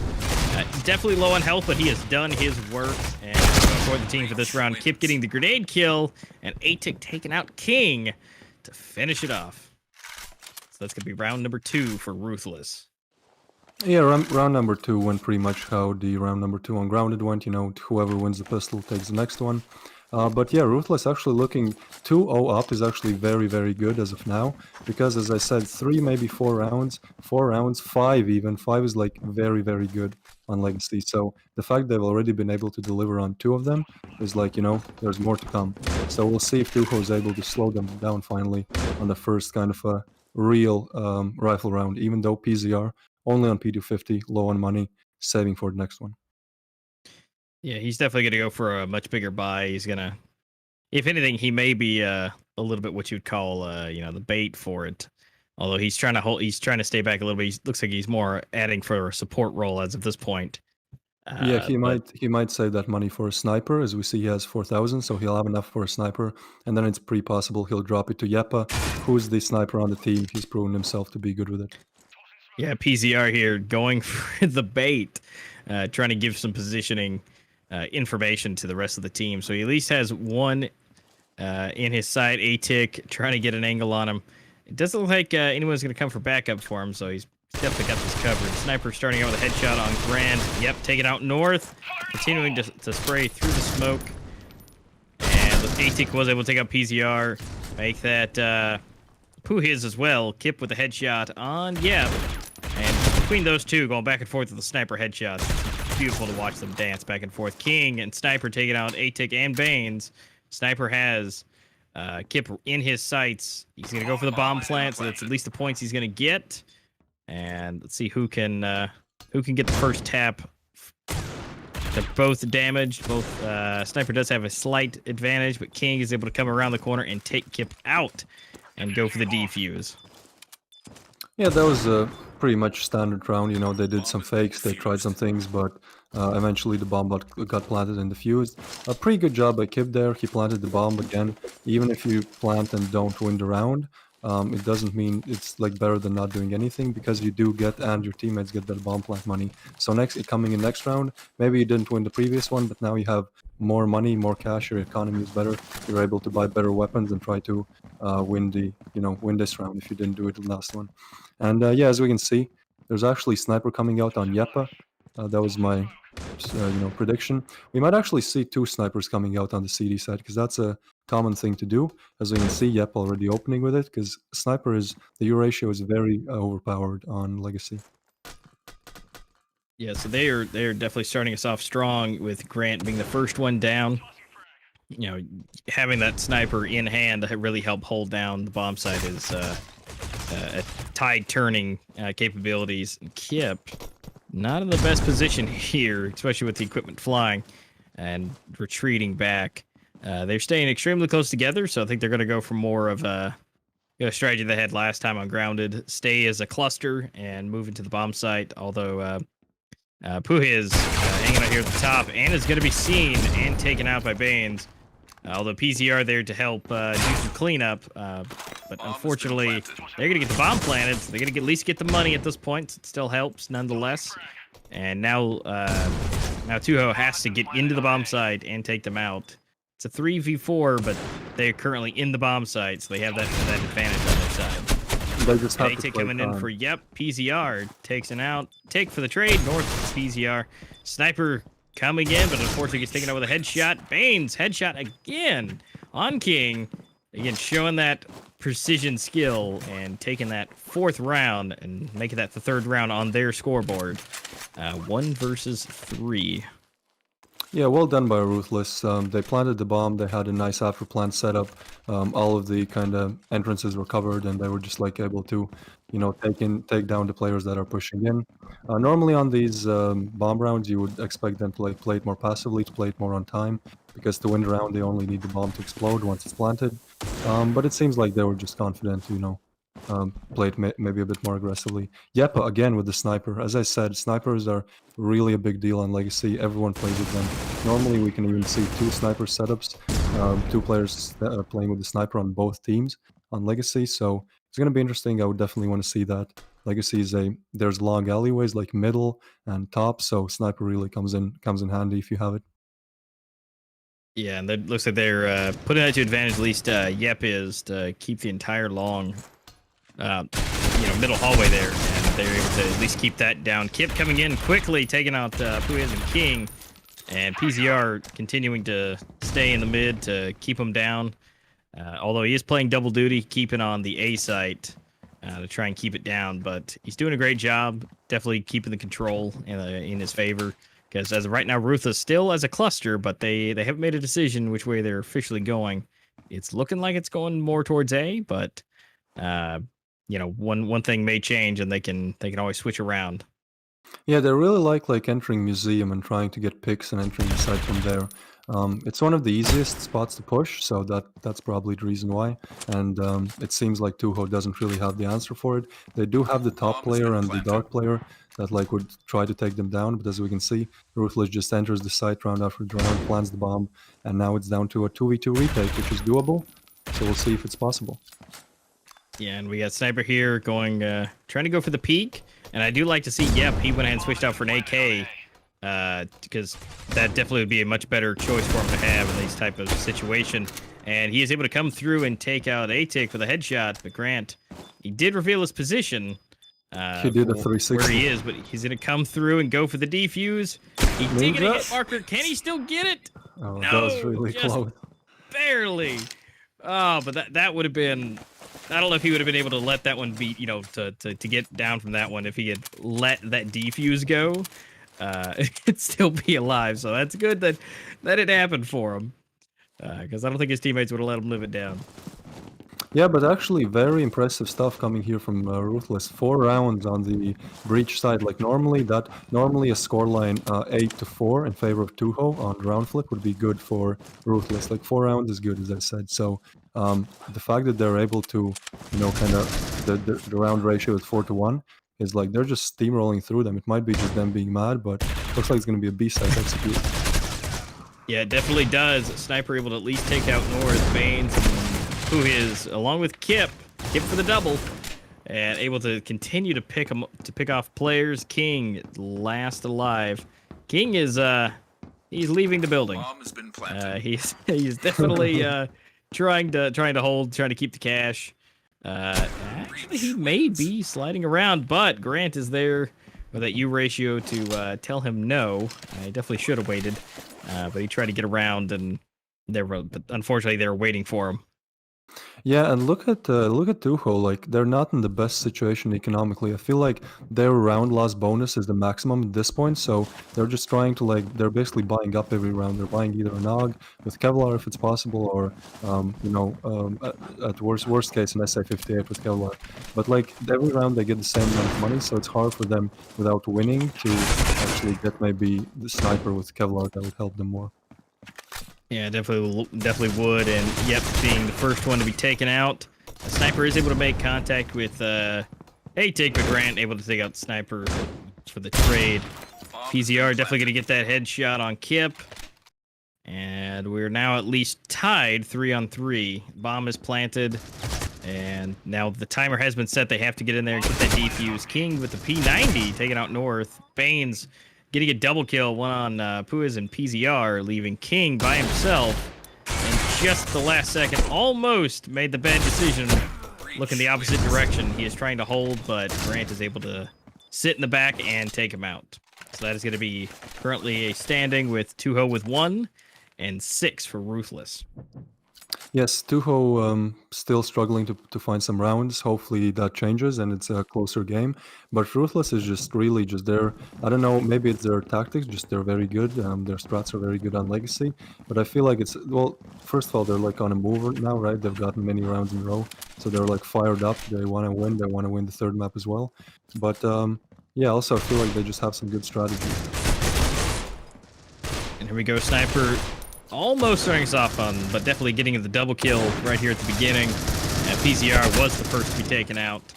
North able to pick off Sniper through the door, but extremely low health, not looking too good. We're at least dwindled down a little bit. We got a 3v2, Grant North versus King and Puhiz.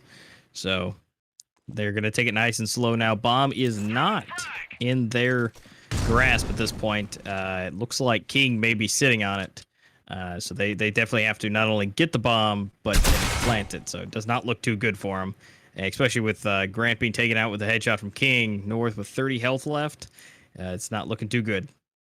Yeah, the map control is just very well done by Tuho. There's crossfires everywhere. There's no way for North to enter back and retake the bomb if he doesn't do like an instant 180 flick, basically. So as soon as he makes noise, yes, there you go.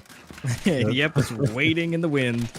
Unfortunately, but that's fantastic for Tuho getting the second round on the scoreboard for themselves. Shrinking that gap a little bit. Definitely going to be a lot better for their economy back and forth between the two. They're now at least moderately close with their economy now, so they're able to really make a better bet this time. Yeah, as we can see, they also picked up 2 SGs from Ruthless side, so not only they don't have to spend the money on the rifle, but also SG is a bit better, so, well, it didn't work out, Kippy still takes King down with an AK, but in theory, SG is like the best rifle in the game. Yeah, and Kip definitely continuing that, picking up his second kill. A-Tick taking out PTR, Sniper for Kip. Bane's taking out Sniper, trade back and forth. Yep, taking out Grant. Can he get the second? He does. Baines goes down, but he goes down to A-Tick, leaving 0 of them alive at this point, which that round will now go to Ruthless. And we are now seeing Kip is actually sitting at the top. A-Tick not holding the MVP this time, but holding second place. Sniper and, yep, holding on the side of Tuho, where they are sitting at 11 and 8. Everybody's doing a great job. A little bit on the lower side on Tuho, but that's definitely okay. You know, there's still plenty more rounds to go, and we still have to flip. You know, maybe defense on Legacy's not their game here. So when we switch, maybe they have a chance to bring this back. Yeah, definitely. I also kind of expect Tuho to switch their playstyle up a little bit because what they clearly, as we see, what they've been utilizing so far isn't really proving itself that, you know, on the scoreboard. So I'm kind of expecting Tuho to maybe have different setups, maybe try to play a little bit more aggressively. That way they can get the first info, maybe get the first frag. Because I feel like Ruthless is just like slowly cleaning out every angle and taking them down in 1-by-1 gun duels or nades, as you can see. Or nades, yeah, because with that 3 grenades flying in, Bane's getting the kill for it. So not even having to show themselves at all. They have to pick one off. Sniper getting the headshot on North. Banes gets the trade for Yep and PZR. And King coming in for Banes to go and in that spree. Sniper takes out A-Tick, leaving a 2v2. Sniper not looking too good, especially on the ground. Grant takes him out with a pistol, and so is able to a little bit of humiliation there, but that's okay. He'll come back stronger than ever before. King not almost in a bad spot, but definitely a bad spot at the end. Kip takes him out. Yeah, like it's just one of those timing things. Yeah, for sure. That was just unlucky. You know, when you see the opponent, you have your knife out, you're like, not this again. Yeah, definitely. But he was almost able to recover from that. But you know, you gotta. That's definitely the verses where it's either speed or you're prepared, and you know sometimes you gotta find that balance. Yeah, definitely. This round is actually quite interesting. They're just straight up running in, trying to take them down. They don't care anymore. They actually capitalize on that. And now it's only one guy on top. It's Yepa. He tries to take them down, but fails. And now it's a 2v4. Yeah, Baines, Grant, both getting a kill for themselves. Pooh is getting the headshot on Grant. So again, we're a little bit closer. Although they are going to get the bomb plant, and so that's at least going to be some good economy for that. North getting the kill on PZR. So we're now at a 1v3. Although Pooh has been doing a great job. I'm not sure if he's going to be able to take out 2 members of Ruthless with full health and North with half. So we'll have to find out, see what he can do. Yeah, he's not been maybe looking the greatest on this map so far. He's still trying to find that thing that'll kind of make him, you know, fired up, try to make the kills on the scoreboard. Because we saw he only had like 1 or 2 kills, and he fails to take another one. So yeah, right now, not the best performance from Puhis maybe, but hopefully he's able to recover. You know, everyone has a bad game, and sometimes you just get very unlucky timing. So I think if Puhis starts to, you know, put the kills up, and the overall performance will obviously go up. And I do kind of believe in a comeback, you know, even though it's very like leaning towards the Ruthless victory as of now. I do think that Tuho is definitely a team able to pull themselves together and, you know, make a comeback. So we'll see if that's possible. They do seem to go towards the B side of things, in which Tuho has 2 players as of now. So let's see if Ruthless is able to capitalize. Bane's not looking too good, and there we go. Pooh is making contact for a double, taking out Baines and Kip. So I think he heard you in spirit, and he's definitely bringing it back. Same for taking out North and A-Tick. Grant was able to pick off Sniper, but King was right behind him, ready to go. And so going into the swap, they were able to pick up at least another round. So that is now sitting at 9 and 3 for Tuho, and so. At this point, they're now going to be on the offense and trying their hardest, hopefully, do a great job, and is able to come back into the swap. Yeah, definitely. This pistol round is basically the map decider. If they don't pull a miracle, the Tuho is going to need to take this pistol round so they can get the next round as well. And then, you know, it's looking better. It's 5-9. Maybe not. They're not the favorites in that matchup, definitely, but you know, it's way more doable than if they lose this one and it's 3-10. They have no money. I would say if they lose this round, it's pretty much over. If they get it, there's a chance. There's a chance. And Yeah, they're playing they it could just very pull a slowly. ruthless and pull ahead with that. And but yeah, I do agree if they don't make this round, it's going to be pretty solidified for ruthless. But with that being said, immediately after that, of course, after a short break, we'll be able to see them on port, and that's really where the show will begin if we get to see that. Because again, we don't get to see that action very often. Definitely, hopefully, at some point through season 2 here, we get to see Soar. If there's any other teams listening, definitely take the shot. For that, and so we can get to see that in all its glory. But they Yeah, looks like look this how is slow definitely Tuchel is playing this. They know yeah. how much this round means to them. They try to find openings they can, so they're okay. Let's just do a push. They wanted to find a pick, they couldn't. Now they're just rushing in. And there it is. You shoot one, and a 5 appeared immediately. Baines North getting pushing Jeff. King taking out Baines. Kip coming, getting at least one. A-Tick Sniper and Grant going down for the kills. And unfortunately for Tuho, all have lost and all have been killed. And so that is going to go for Ruthless on that round for the Pistols. And it's not looking too good. Not looking too good, yeah. Tuchel made a very nice attempt. They planted the bomb, which is a bit better now since they can afford a little bit more. But I feel like they made kind of a crucial mistake there. There were 4 or 5 on the bomb plant, and after plant, they made their after plant position so that most of them are on site, like statues.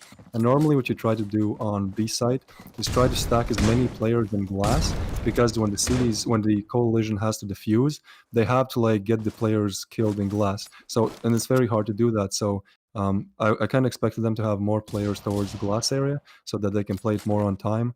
But yeah, they just got eliminated one by one on gun duels, and the the coalition was able to defuse.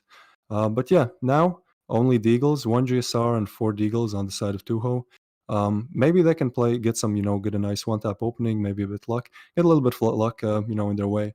And I still believe a little bit that they're able to do this, but it does seem like Ruthless is the strongest team on this match.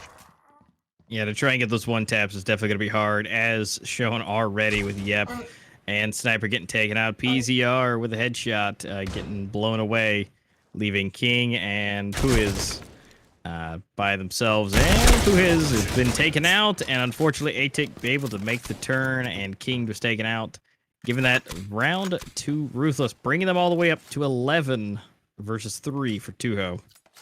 And so they've just got 2 more rounds left to take. This is definitely going to be a little bit harder for them to do, considering they were able to save for the economy for this round. And so they are almost fully kitted out on the side of Tuho. So this is the best chance that they got at this point, and the last chance, I think, moving forward. Because if they can't make something happen this round, this next round is going to be super quick. And Kip is able to get a double kill right off the bat. Same for, nope, that was A-Tick and North separately, able to pick one off. Yep was able to at least pick one. But at this point, I think they were just trying to play with him a little bit with those a couple of those fires. Baines able to get the headshot on Yep and ringing it up to 12-3. Yeah, Tuho is just getting slaughtered right now, but in my opinion, this was not the scoreline expected at all. I feel like Tuho, maybe they fell on some levels. They had some things that they wanted to go right, not go exactly as planned. But I wouldn't say that this game means anything coming in the next map, which is going to be Port, because I feel like Tuho can still put up a very nice, they can try to still bring it back. Absolutely. A-Tick coming in to try to bring that scoreboard up before the final scoring is put in place. Taking 4 kills for himself and able to bring it up. As we're talking, he wasn't the MVP. But guess what? He is now here at the end, bringing it all the way to the top, doing a fantastic job. A-Tick is bringing it all the way with 18 kills. Then Kip with 16. Grant with 14. And 13 and 10 for Baines and North. They did a fantastic job. And again, that's 13-3 on the side of Ruthless, taking that win. Sniper and Yep definitely doing a great job with the team of Tuho. And so that's fantastic. So we're going to be able to go to the 3rd round on Port. And so that I'm excited. I can't wait to see who's actually to be able to because at this point we haven't seen these teams play on port at this point, so it's all going to be up in the air. No pre-existing information. I think it's going to be fantastic. Yeah, quickly before we go on a break and before the next matchup starts, we again, Critical Ops Force, they're giving back to the guys, to the community, to the guys who are watching the streams. So if you want to partake in a giveaway, there's a case giveaway going on. You get 5 rewind cases in game. All you have to do is type in caps lock, in all capital letters and all uppercase letters. You have to type the winner of the game, Ruthless. They won the game, so if you type their team name in, there will be like a bot on YouTube that picks the winner. So if you're interested in a little giveaway, just something before you go on a break, before you guys wait for the next game, type in your name, test out your luck. Yeah, absolutely. So we'll be back here in just a few moments. We're going to go to that short break that we just mentioned about, and we'll be back for that third and final round. One of these teams will take it, Tuho or Ruthless, here on Port on Season 2 for the first actual round to find out who's going to be moving ahead to go up against whoever's going to win the next round, which will be either Euphoria or Elevate. And so we'll have our deciding factor here in just a few moments.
feel the competition?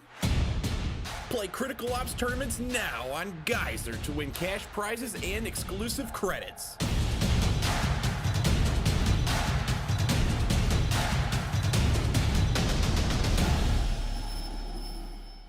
Download Gizer to compete in mobile gaming tournaments for real cash.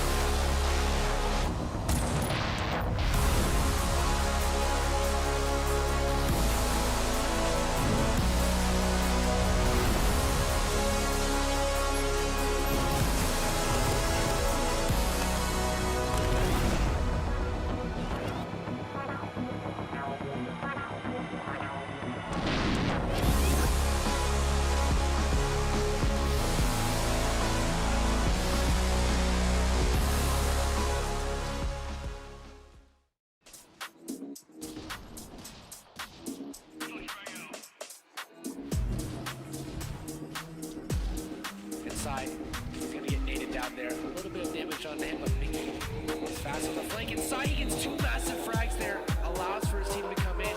Now Sai's gonna be able to get the 4K.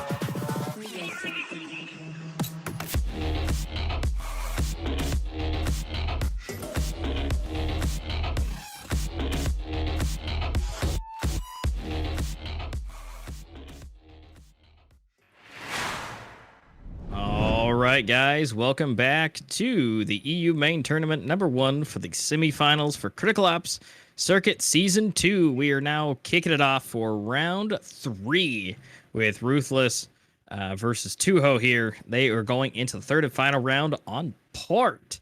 That's very exciting because these last 2 games we've had 1 each, and Tuho, this last game, they picked Legacy, and didn't go too well in their favor.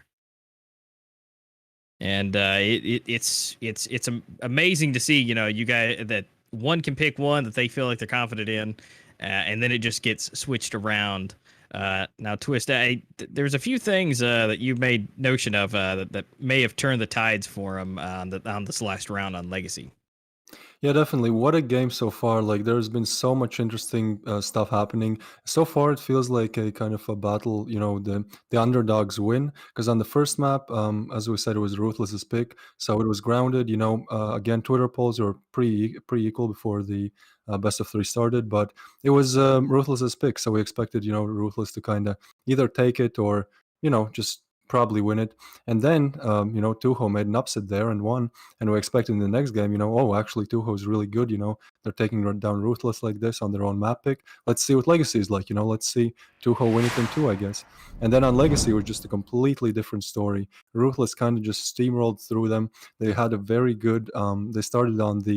Ruthless started on the breach side, and they had a very good first few rounds, which, especially on Legacy, where every round matters on the breach side, it impacted it a lot. They were able to quickly take a few rounds and capitalize on their lead further, extend it further. And Tuho was just not able to make a comeback. It's very hard to do that to Andre on the Switch. If you try to make a comeback on the Coalition side, on the breach side, it's not maybe always the easiest thing to do. But there will be people asking, why did this happen? Did Tuho made some mistakes? Was the Ruthless just playing insanely good on the second game? Well, I'll give you my take. I think that Tuho, the individual performance of the players was maybe not the best. Like what we saw from the scoreboard after the game ended on Tuho's side, Yepa and I think Sniper, if my memory is correct, they both had, 14, 13 kills. They were performing well. They had pretty much neutral KDs. But then what we saw after that, the 3 other teammates in Tuho, they had respectively, I think, 7, 4, and 4 kills. So I feel like this wasn't really like a letdown. It wasn't that Tuho didn't prepare for this map or they didn't have the strats or something. It was just that I think that maybe some players on Tuho kind of didn't live up to their potential in that game. It happens. Everyone has a bad day, a bad game.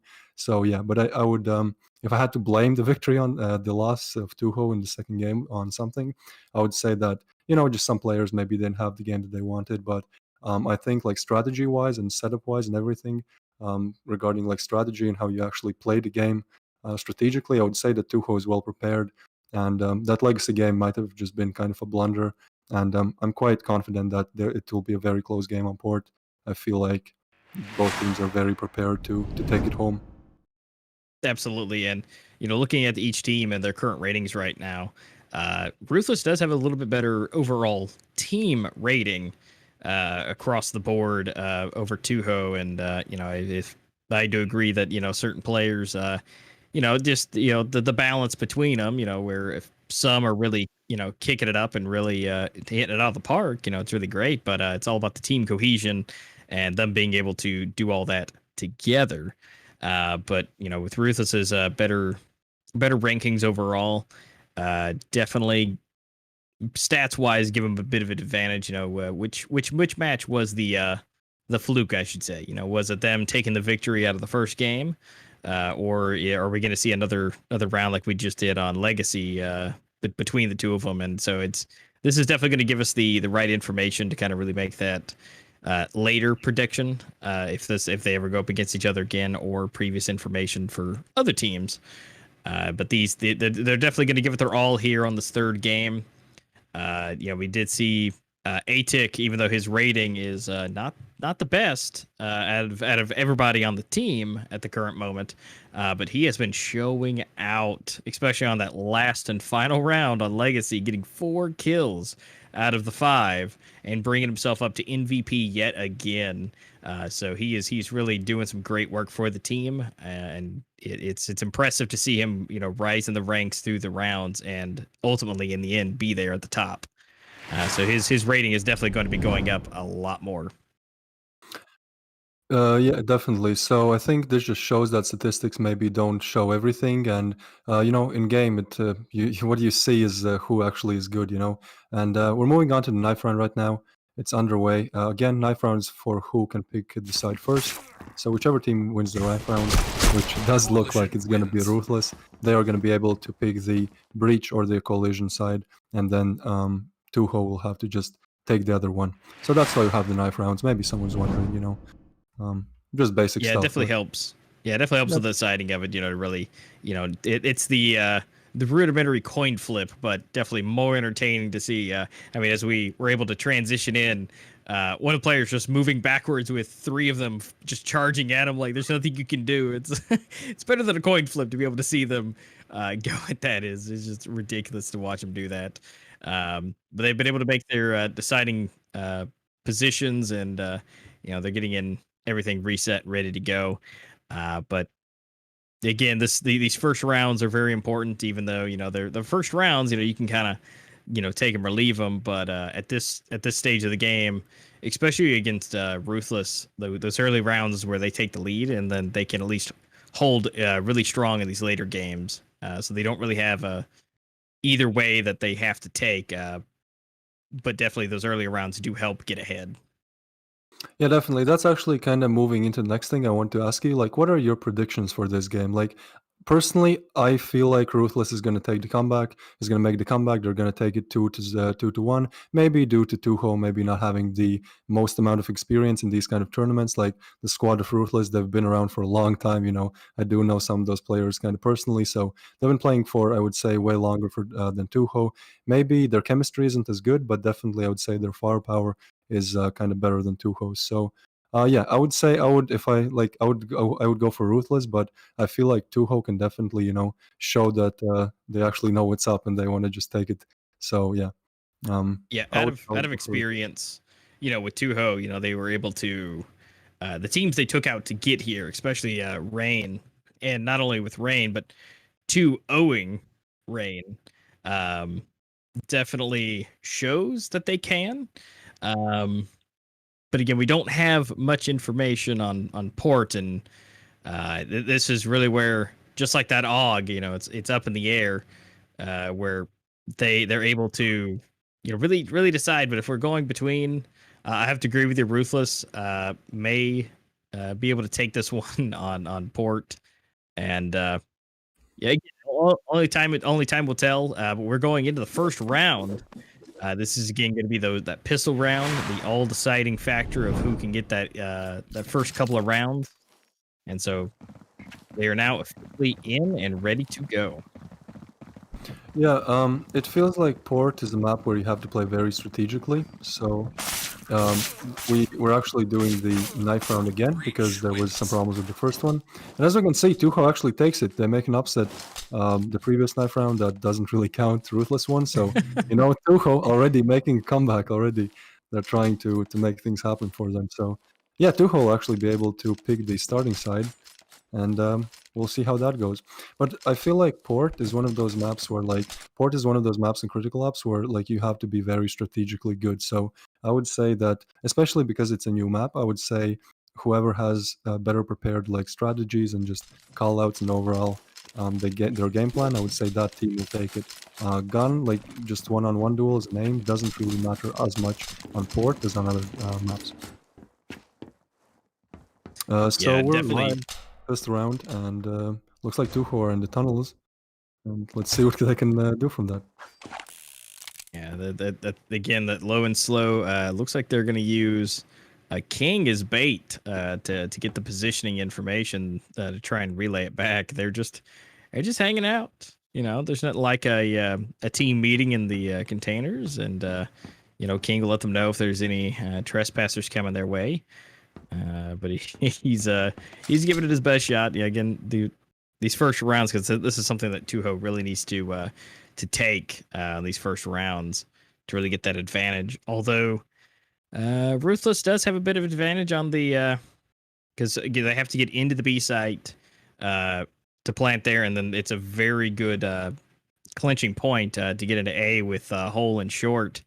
They've got to get in one of those two ways. And it makes things a little bit more difficult. Here we go. Grant starting off with the first headshot on Puhiz, taking him out. So they're slowly moving. They have the information. Yeah, definitely. It's very interesting how Ruthless is playing this. Finally the kills are coming in, but if you saw it before it, Ruthless was playing it very interestingly. They had 4 players stacked on the B site, and they were basically either the breach comes to B and we take it, or if they plant A, we can retake it. Because Tuho didn't push that fast, they were able to go to mid, and now they're pretty much able to take the round. There's only 1 player left, and he goes for the sniped. stab. That's just one of those moments where see, you gotta have fun with it, especially even in one of these high stress environments.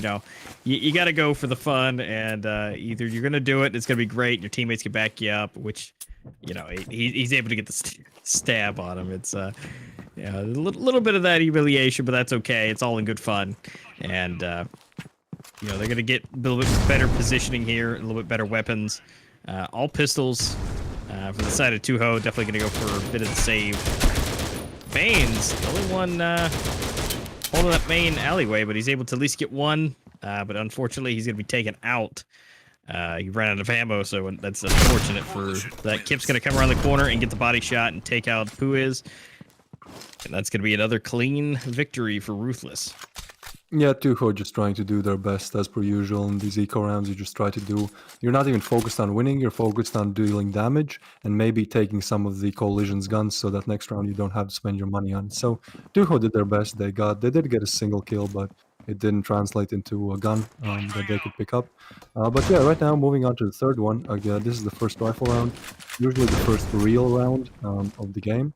So it's interesting to see what tactics Tuho will employ to get to the plant and ultimately the round-winning victory. Yeah, it looks like they're going to go for for a small cluster to be able to move in. Baines was able to take out Sniper and King, taking out Baines for the trade. PZR not looking in a good spot himself, taking a lot of damage. Atik getting that grenade on King. Atik make that a double, going for Puhiz. And Kip taking out PZR, which he pretty much had no health at all anyways, so that wasn't necessarily good for him, but that leaves Yep by himself, AK in hand, 1v4, and they know where he is, so unfortunately there's not much he can really do about that, and Grant takes him out with a headshot to give him that third round on the board for Ruthless. Yeah, actually, Yepa is he's been doing really well in this tournament, There's actually quite a fun fact about him. Until 2019, he was not. He was just a manager for Tuho, you know. And once he got his iPad, he got into the competitive scene, and now he's actually one of the flasher, one of the better players of the tournament as of right now. So it's interesting to see that kind of a progression, you know, from manager to competitive player. Absolutely, yeah, because he's more on the admin side and helping out and really, to push the team. But that's actually a great position for him to have to really bring himself up, to really learn from his teammates what he need, that play style, and he can help coach and bring him in. And of course, he was able to take that upon himself and take that information and really utilize it. So that's a great progression to see him from manager to on the front lines. Yeah, definitely. We can see Sniper in a 1v2 clutch right here. It is hard to take the bomb, and yeah, ultimately gets taken out.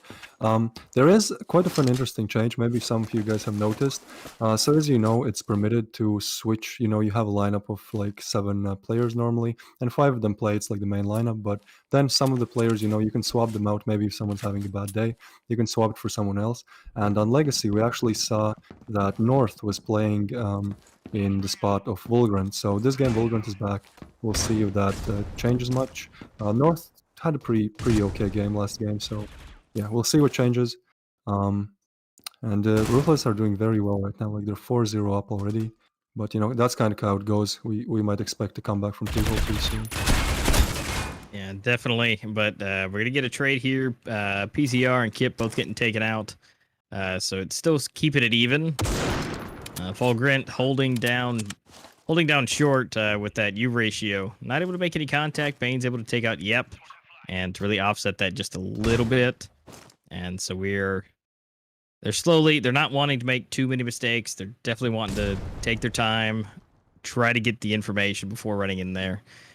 Although I think that would be almost a good idea for them, because that's what really kind of got Ruthless ahead in our first round on grounded, is they were really just going for the barrel push straight into A, and so they're expecting this long wait time. So if Tuho actually goes for more of the push as a cluster of a team, using the same tactics that Ruthless did, that might be a bit in their favor. Ruthless does like to spread out a lot, but they do have strong players. Just like Atik here going for the double kill, and is able to take out the majority of the team in just a matter of seconds. King was able to at least pick off one, but that's not going to be good enough, because Atik is going to come in and finish and to tally more kills for his scoreboard, taking the headshot on King to finish that round, and that's going to bring him up to 5-0. And so they're doing pretty good as of right now for Port. Yeah, definitely. Pretty much standard stuff from both heroes as of now. Like Ruthless is just like utilizing a normal default kind of a port hold, where you have kind of 3 players towards the 8 side, then 1 or 2 who maybe tries to check middle, and those 2 who check, or 1 who checks middle, and also is focused on belong. So pretty standard stuff from Ruthless. They're just winning out the gun duels as of now. But Tuho is like, as you can see, they're taking mid control, which is good. And Port, mid control is almost everything. Whichever team has the win control will most likely win the round if they're able to keep it.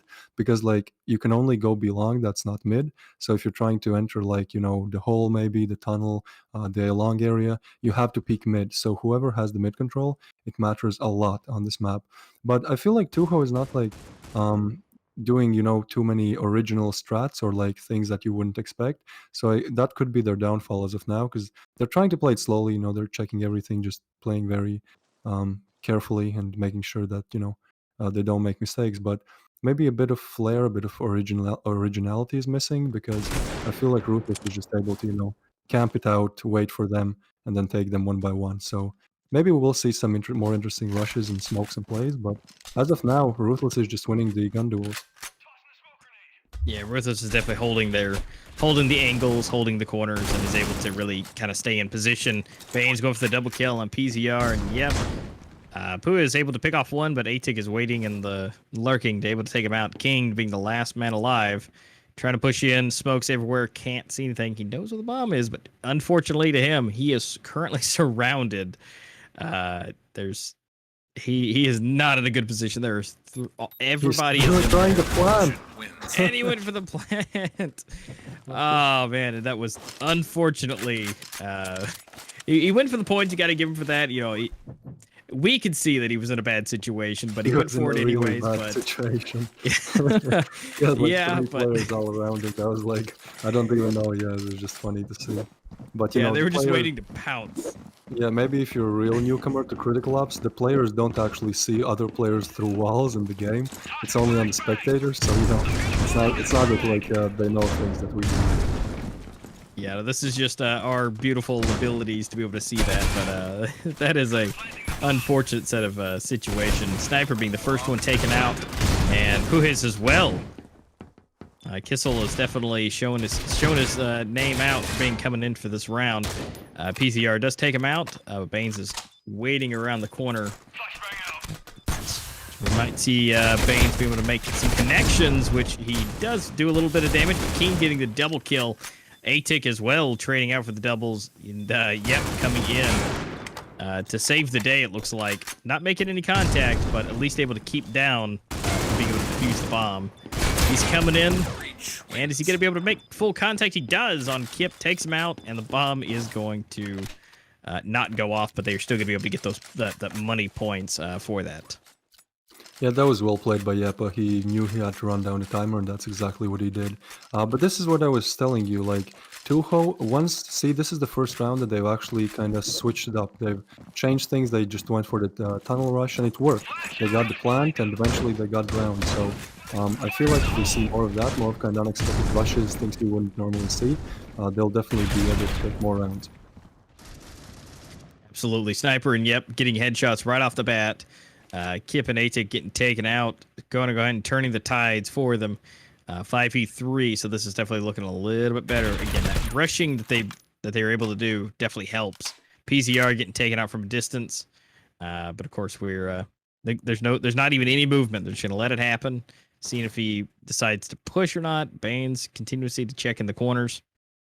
Bomb is actually down and not in their possession. So that is a bit of unfortunateness. But King is going to be taken out. Sniper's going to be there to help out. Vulgarant is going to be able to do some more trades back and forth. And eventually now we're set at a 2v2. Make that a 1v2. Pushes is actually going to be able to finish him off. And it's going to leave Pushes and Yep and Kissel all by himself. Yeah, we'll see if he's able to make it. You know, Yepa is a good player. I think he can definitely manage to win a 2v1, but Kissel, I'm not so sure. I haven't seen him play that much, but hopefully he does. Hopefully he takes down at least one so that it gives some kind of an advantage to his team. And yeah, looks like they did plant, so Kissel is going to try to defuse and kill the players in a 1v2. And yeah, hopefully he can kill them. They have a very nice setup, so it'll be hard for him, but let's see if it's possible. He's going to be moving in nice and slowly. Yep, knows where he is. He's given the positional information, but Puhiz was able to come from the side and take him out with a beautiful headshot, and that is going to be able to allow them to take the second round onto the scoreboard for them. So slowly squeezing that gap. King and Yep hanging out at the top. I guess it'd be a tie with Pushes there with 5 and 5. Yep. Atik, you know, Mr. MVP here. He wants to take MVP on every single round, so they're going to let him do it because he's doing a great job. Sitting there with 12 kills. Yeah, Atik is doing really good today. Like, again, he wasn't the best. He wasn't first or even third on the statistics, but today he's really proving himself to be a very good player. Yeah, I think the next time we see those stats updated, that's gonna be changed. Yeah, Most definitely. All those stats are also like very new, so it was only 4 or 3 maps played when the stats were like made. So you know, there's still a lot of room for improvement and change. 100%. And I think they're going more for that low and slow at this point. Atik closely by himself, but I mean his teammates are right behind him. So as long as they can get through, they're using those smokes to their advantage. And looks like Kissel going to go ahead and get the headshot on. Yep.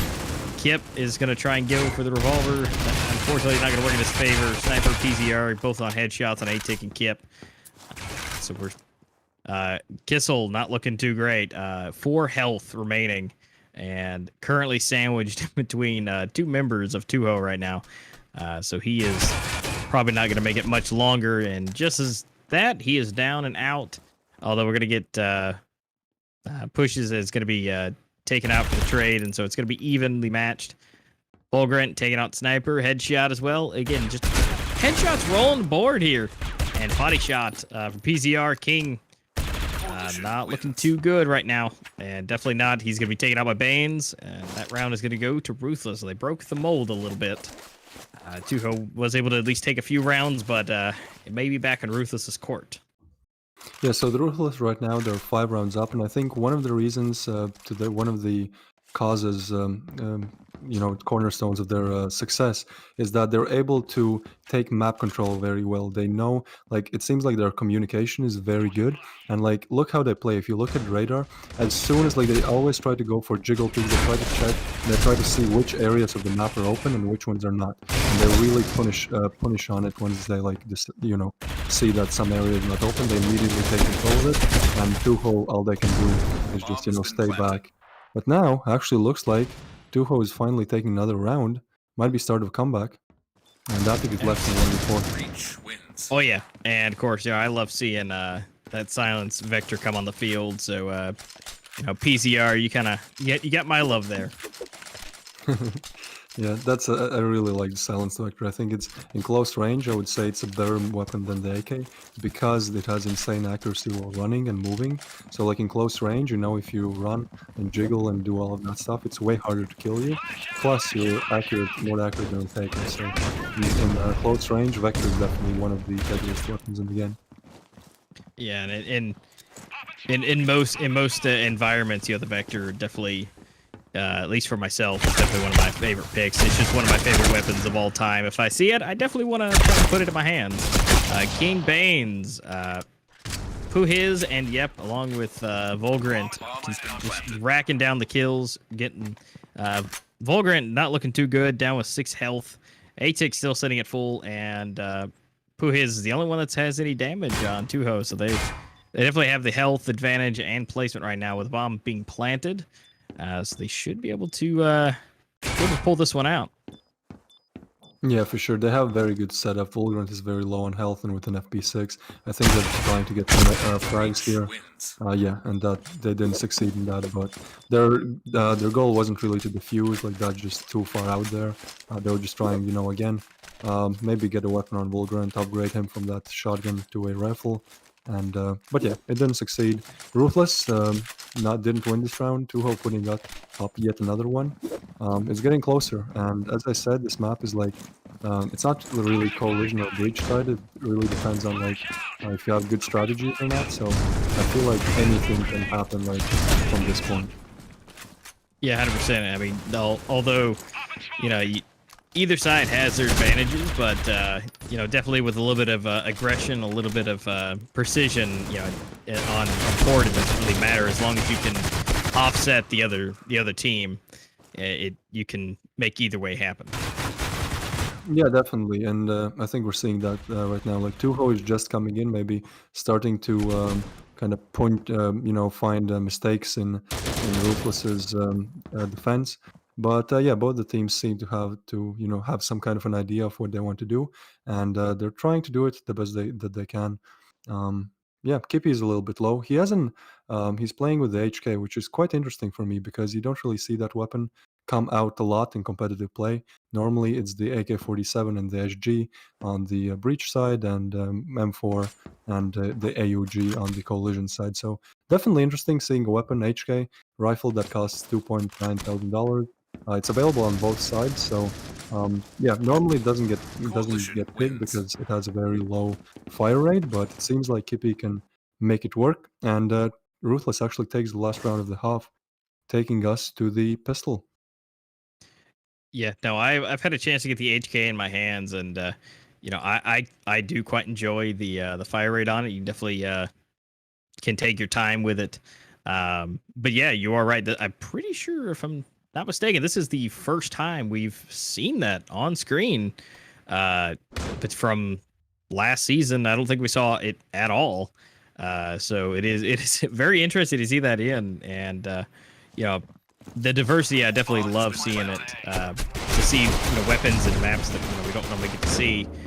such as Port, and hopefully somewhere in this tournament we get to see Soren. Yeah, but Kissel just wrecking, just taking names and putting them in his back pocket just because he's going to keep them, just wiping almost an entire squad wipe to really bring that round in for that economy round for the Pistols, which again gives Ruthless the win, although they did get the bomb planted.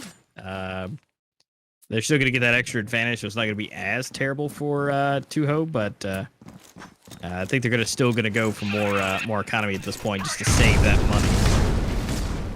Yeah, definitely. They really need it, and they're gonna lose this round. They pretty much expected, when they go eco. But the next round is what matters. The next round is gonna be a rifle round. Everyone is getting shut down on the coalition side this round, so it doesn't really matter. But the next round is rifles. It's a very decisive round because I feel like if Tuho takes the next round, the comeback is on. It's possible. It's way more doable. If they lose it, they have to go eco probably again, and then it's just they're going to lose the eco most probably, and then it's 4-12. So I would say this round is one of the most important rounds of the game. 100%, especially with that bomb being planted. Ruthless has ample amount of money in the back pocket. They are fully stacked and ready to go. So they're ready to take these last couple of rounds. Tuho definitely has to. This is the pivotal point right here. I think if they're not able to take this round right here, I think it's gonna fully swing in the favor of Ruthless at this point, because their money situation is gonna be extremely bad after this round if they don't take it. It's gonna be wrecked if they lose this one. So looks like actually PZR taking down Kippy, and that might be an opening, the one that they need. So let's see how this pans out. Yeah, they're definitely going to go for the more low and slow method to try and move their way in. Volgrant definitely having the bomb in hand, moving in, able to take out Snipe, and then we're going to see PZR and Atik trade with kills, and then the bomb is going to be planted. Puhiz coming in, the bomb being down. Atik takes out Yeb, and then we're going to see King not able to fully make contact with Atik. Puhiz coming from the side, taking both of them out. We're now leaving 1v1. Can Puhiz do this? It's up to between him and Baines. Almost. They're just bouncing really around lucky. each other. He goes for the defuse, and Baines was able to take him out. And that is going to go to Ruthless. And there's got to be some magic happening at this point. Yeah, I completely agree. We're gonna see like Tuho not on full buy again, so that's gonna be quite detrimental to their success in this round. But that was just like not Puhiz and the 1v on clutch. He couldn't really do anything because there was no more time. And Baines was actually hiding in the only spot that he didn't check, but there was no more time. So just well played by Baines, and maybe a little bit of luck, and Tuho could have actually been able to take that round. Yeah, I think this is where we're going to start seeing some risky moves for Tuho here, because they've at this point it's almost they got nothing to lose, although they do. But they're going to try and I say be in the riskier positions whenever they get someone in their sights. Puhi is able to keep Atik down, but yeah, still no deaths yet. Although damage has been dealt, Atik, Kissel, and Baines taking a little bit of damage, which will help them in the long run. PZR and Snipe definitely going to have to be on their A game, but unfortunately, that's not what we're able to see. Baines and Volgrant taking them out. Yep, coming in to clean it up, and he almost gets all three of them. Kissel coming in, Puhiz was able to take out Baines, and so we're sitting at a 2v2. Kissel really low, keep it full health, and so. At this point, it's almost anybody's game. Yeah, definitely. Well, I feel like Tuho could maybe take this one just because the players on Ruthless are low and they have not planted yet. So once the plant comes in, the coalition might push up, try to deny it, or even spam through the maze. The maze is fully wall-bangable, so that's also an option. But from what it seems, Ruthless do have a pretty decent upper plant setup. So we'll see if I think this just comes down to timing, basically. And yeah, Kippy takes out King, and now it's left And to here we Puhi go. once again. So let's see if this time he's able to do it. Just Kissel, he's just gonna get one shot, and he goes for the headshot and is able to take out Puhiz. And it's that timing thing that we talk about. You know, yeah, it's that's just the thing you call timing. bad timing. You look away just a second. I actually wanted to say something about the way Ruthless are playing. Like last round, for example, we see the round opened with someone from Ruthless peeking the fortress area, getting info that there's a player, and immediately rotating back. And once he does it, the Ruthless is able to rotate to their side and just take the victory. This is an all-out war, grenades and equipment flying, and death everywhere. Sniper and yep, both taken out on Kuho's side, but. The good news is we got Volgrant, Atik, and Kissel all taken out. Of course, PCR just now being eliminated, leaving a 2v2, potentially the final round. Let's see if Puhiz can make the connection, and that does make some damage, but unfortunately Kip was a little bit more dialed in and was able to take him out, leaving King last alive. If he can make contact, he does, but Kip able to use that better weapon in hand, that SG, to his advantage. And that is going to go to Ruthless. And that's going to be a 13-4. Bane sitting at the top. Atik almost to the MVP again. But Volgrant and Bane's able to get one up on him and take 18 to tie for first. So they did a phenomenal job taking that on port. So Ruthless is going to be moving forward into the next round, and who they will be fighting in that round will be coming up very soon. But we need to congratulate again Ruthless for taking that victory and showing out their skills and strategies to take out Tuho. But again, congratulations to Tuho for making it this far. You'll still get your points, and you'll still get those points to move into the next qualifier to maybe work yourself up to getting more points and getting into the actual finale itself. But again, congratulations to Ruthless for taking that win. Yeah, definitely. Great game by Ruthless. I mean, Tuho still, they're not like completely out. They're still in the tournament. They still get points. So it's not like it matters that much. But they did want to get more points, you know. The further you advance, the more points you get. Pretty self-explanatory. So obviously they were still fighting for quite a lot. And yeah, awesome job to Tuho. Tuho still, they tried, they tried their best. Maybe there's some things I would like to point out maybe, about the game where they could have done better. But I feel like overall they really did their best, and I can't I can't say a single thing that was just like completely off and that just lost them the game. I feel like it was a pretty even matchup. As said before, the Twitter polls are pretty even. It's just that Ruthless was like able to, capitalize more on like other teams' mistakes and just play the better game there. But honestly, it was a very close game, and I feel like maybe a different day the score would be different. Yeah, absolutely. It's just that timing thing. We saw so many times where, different players, if they had waited just a half a second, quarter of a second longer on that position, they could have turned the tides on a couple of those rounds, and we could have been seeing a different scenario here with between the two teams. But that's okay. We're going to be moving forward. Our next set of teams coming up is going to be Team Elevate versus Euphoria. Team Elevate's going to be a hard contender to go up against Euphoria, so I'm excited to see what they have to bring to the table. Euphoria, we're looking at you. We believe that you can do some really good work. You've made it this far, but you do have a big player to go up against, being Team Elevate. So we'll find out how that's going to go here in just a few minutes. We'll be right back after a short break. Actually, just before we go, I just wanted to say that there's still the giveaway going on, throughout the whole tournament. Critical Force is kind of giving back to the community, the guys who are, if you're watching a stream, they're trying to give back to you. If you watch a stream throughout the whole tournament, it doesn't only mean today, tomorrow, it means the whole circuit season 2. We'll be hosting, Critical Force, will be helping us to host, they'll host like giveaways. And all you have to do to enter the giveaway is like type the winning team's name in the chat in capital locks, in all caps and capital letters, and you'll probably see other people doing it as well. But yeah, if you want to take a chance, win some premium cases, all you have to do is type the winning team's name, and the winner will get contacted and get some cases. So test out your luck, and we'll be back in a few minutes with the next game. That's Team Elevate versus Euphoria.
with that sniper rifle, with that U ratio.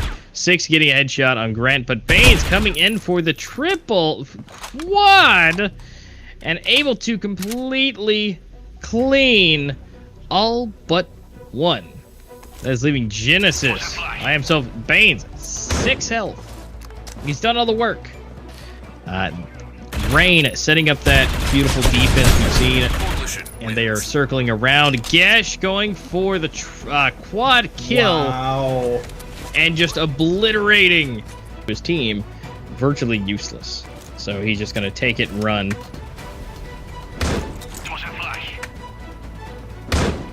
So just gonna making their way around. Of course, Elevate has the guns to help them out. Noxy going for the quad kill. Caught Vercrox, Cold, and Vinley all gone.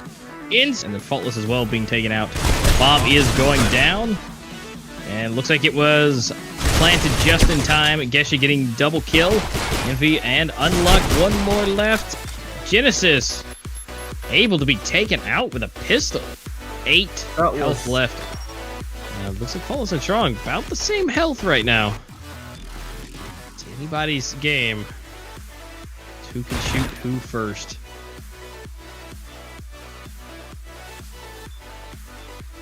Faultless looking at the top. Strong coming from the side for the headshot. Not looking the right direction. Oh, but he is able to pick up the second kill. Melody, Chuck taking up Oscar Strong, Envy, Genesis, and Gesha picking up kills themselves. Unluck getting on the scoreboard. Headshot. Fallen Eye is the only one left. Oh, but it's the headshot on Envy. The only one who had the potential to maybe take him out based on the health advantage. Unluck. Does he have the luck? Barely saved himself from that corner.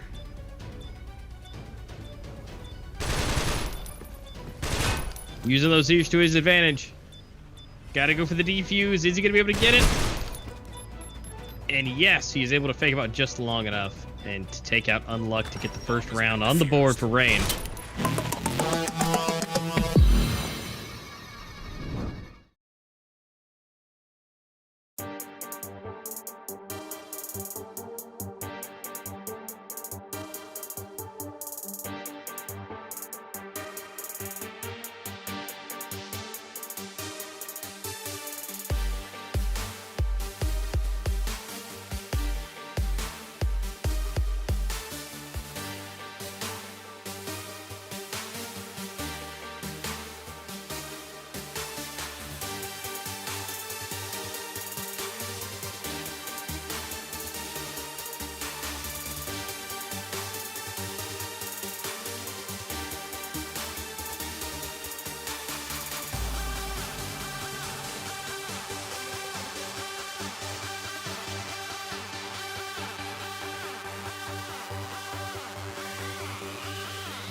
feel the competition? Play Critical Ops tournaments now on Gizer to win cash prizes and exclusive credits.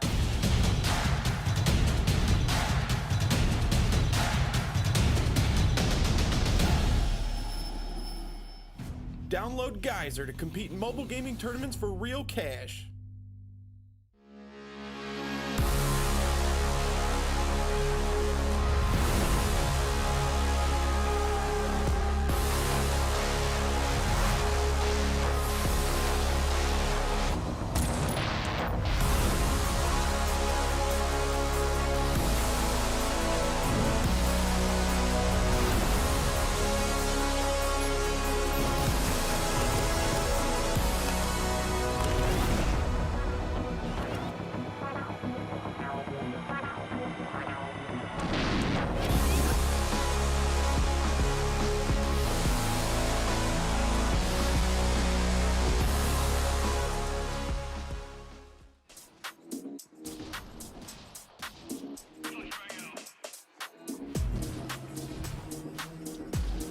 Inside, he's gonna get naded down there. A little bit of damage on him, but he's fast on the flank. Inside, he gets two massive frags there. Allows for his team to come in. And outside, he's gonna be able to get the 4K.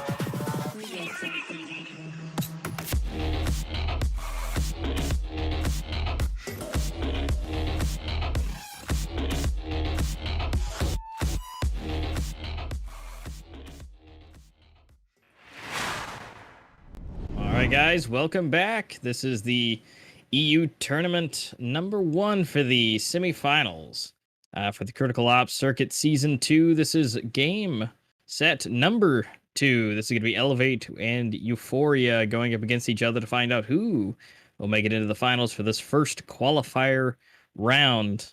And so we're going to be seeing them very soon. They're getting ready in the dressing room, getting prettied up and making sure they're ready for you guys for their debut. And of course, we need to take a look real quick to find out where they came from a little bit from so far in this qualifier. These guys have worked their way up.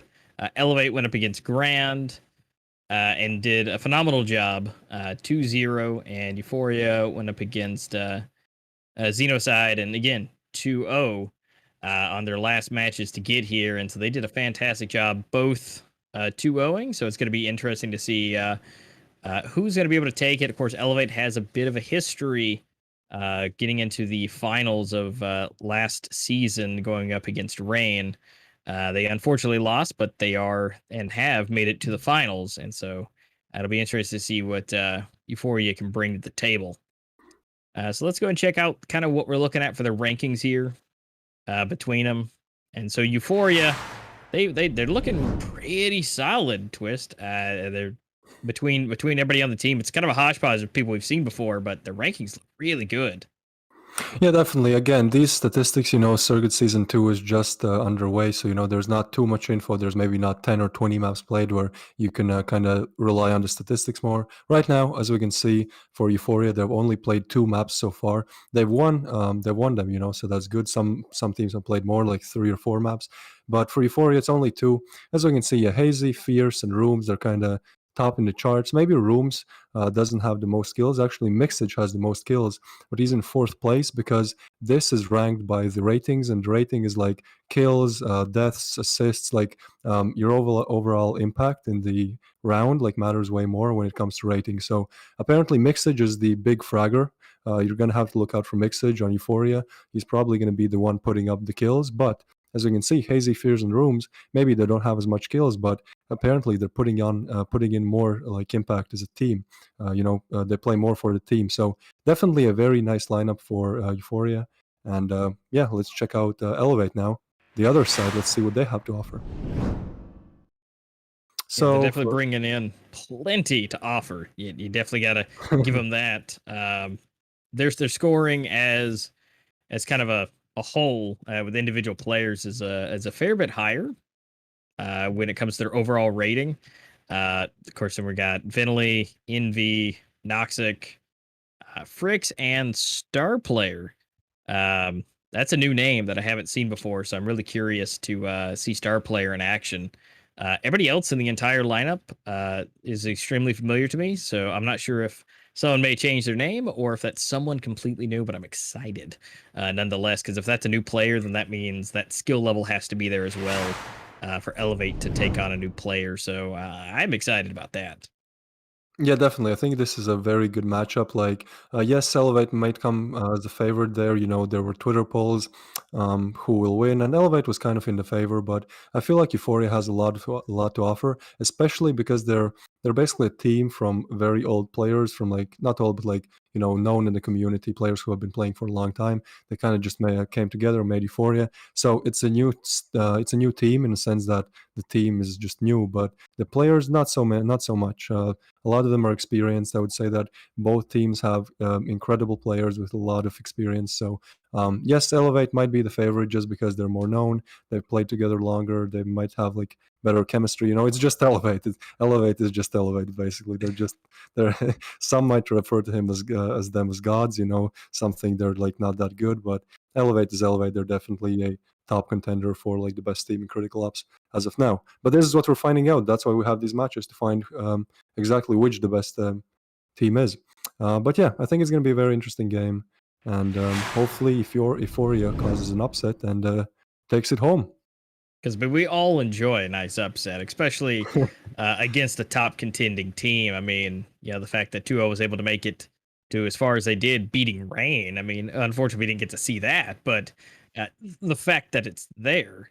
But for the most part, we're still going to find out what they're going to be playing today. So we're going to see Elevate. They're going to go ahead and axe Bureau. They definitely don't want to give it a shot on there, and they as far as we've seen with Elevate, with the playing on Bureau, they've been kind of decent on it.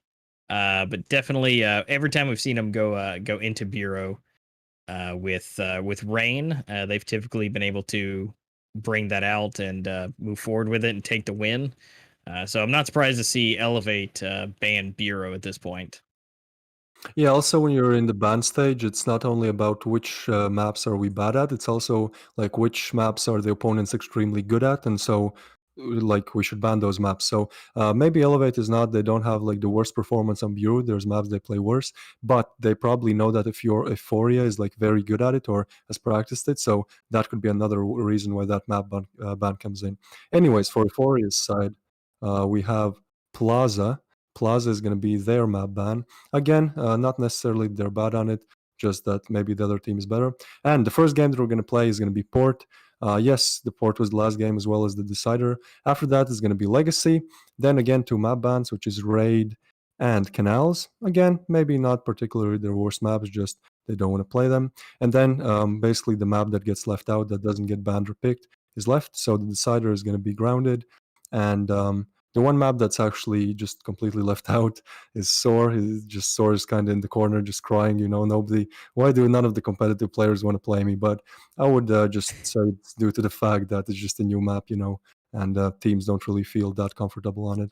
But yeah, that's the map. That's the map veto. Now we will move on to the knife round, which again will decide which which team can take which side, which team can choose the side first, basically. So yeah, let's see what that has to offer to us. Yeah, Soar's over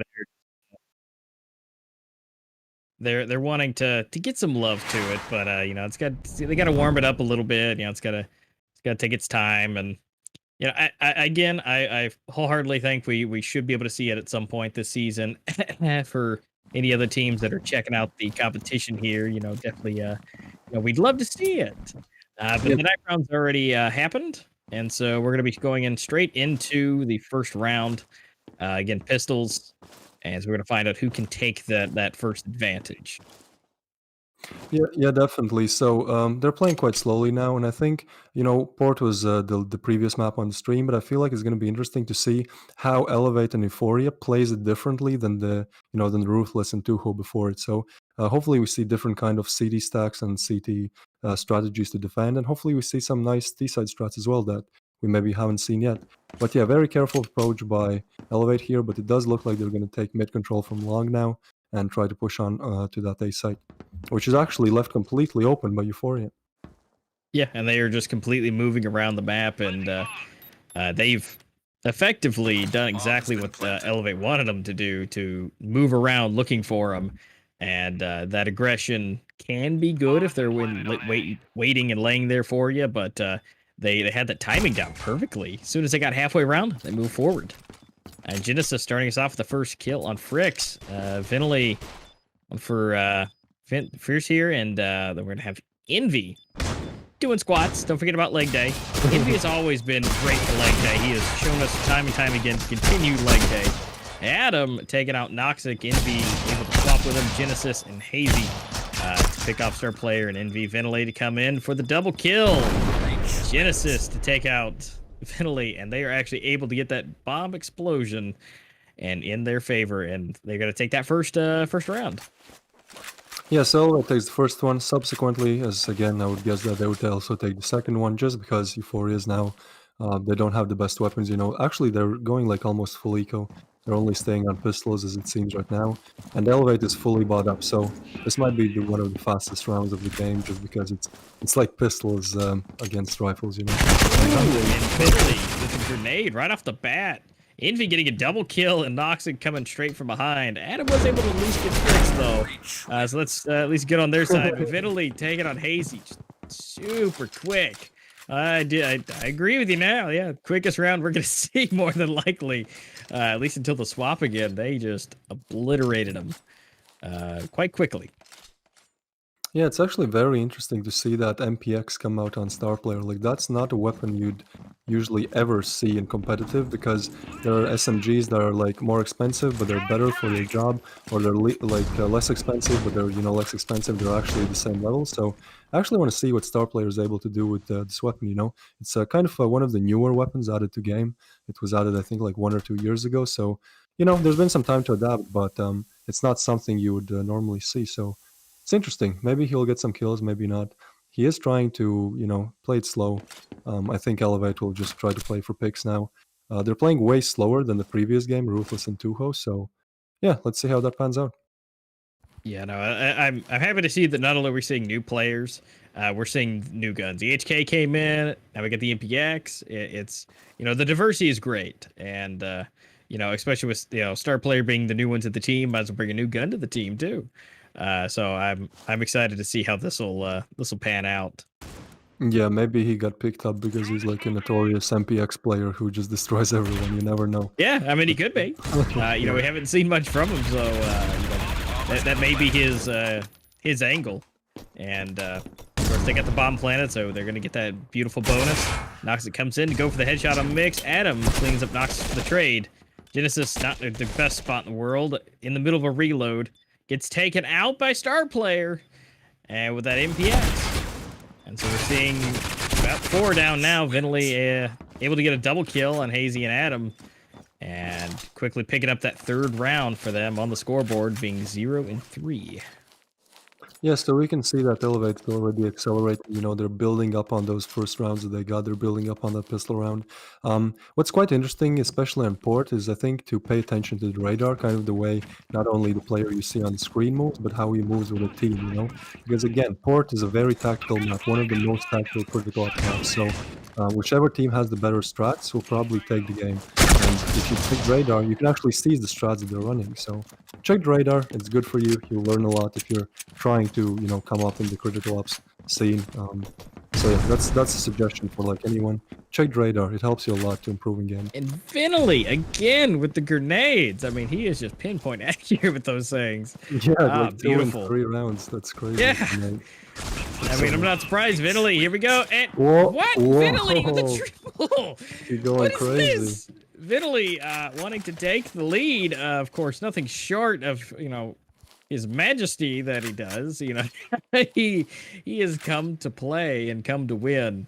But to build off of what you were saying with watching the map, you know, even for any new players that are watching who want to get into this type of a scene, the best thing, and it is the teams would be very flattered to literally just copy their movements. I mean, that's the best way to learn. I mean, you can learn and try something new, but, you know, you got to get the basics down first. And if you can at least mimic their movements and try them out in public matches, and really just get a feel for how they do things.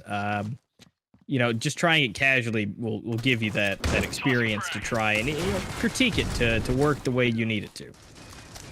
Yeah, definitely. That's something you have to keep an eye out if you want to get better. We can see that Elevate's actually playing it like quite slowly. As you can see, a minute is already run down. There hasn't been a single kill yet, so Elevate is really trying to, find out if there are any mistakes in Euphoria's defense, and then punish on it as fast as they find it.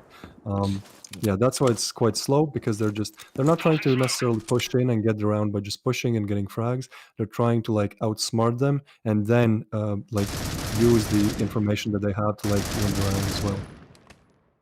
Yeah, of course we did at least finally get our first kill. Star player did unfortunately get taken out by, what a surprise, a grenade.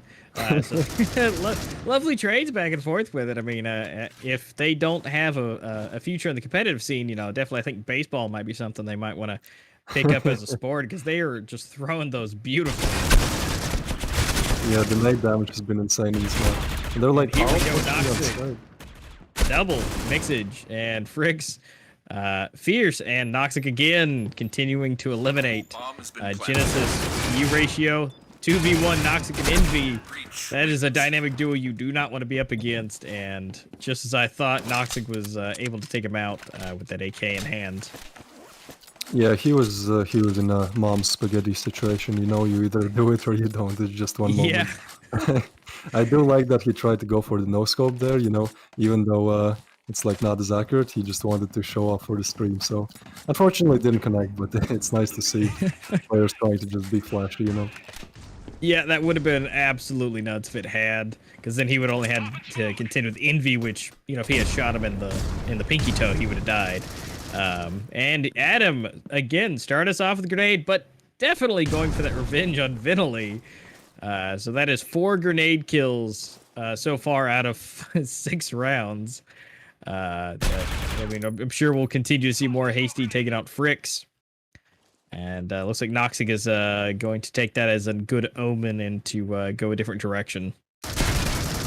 Yeah, Elevate has coming already in from the lost side. 2 of their players, so they're right now they're not even sure if they want to save the weapons or actually go for the round. They did take another player, and Adam Q is low, so I do think they'll try to get the defuse, and then we'll see from there. Star player for the headshot on Genesis, both of them tag teaming. Noxic, Star player not looking too good. Envy having the best health advantage. Star player, Mix, and Fierce taking a player out each and make that a double kill for Fierce, going for Noxic as well.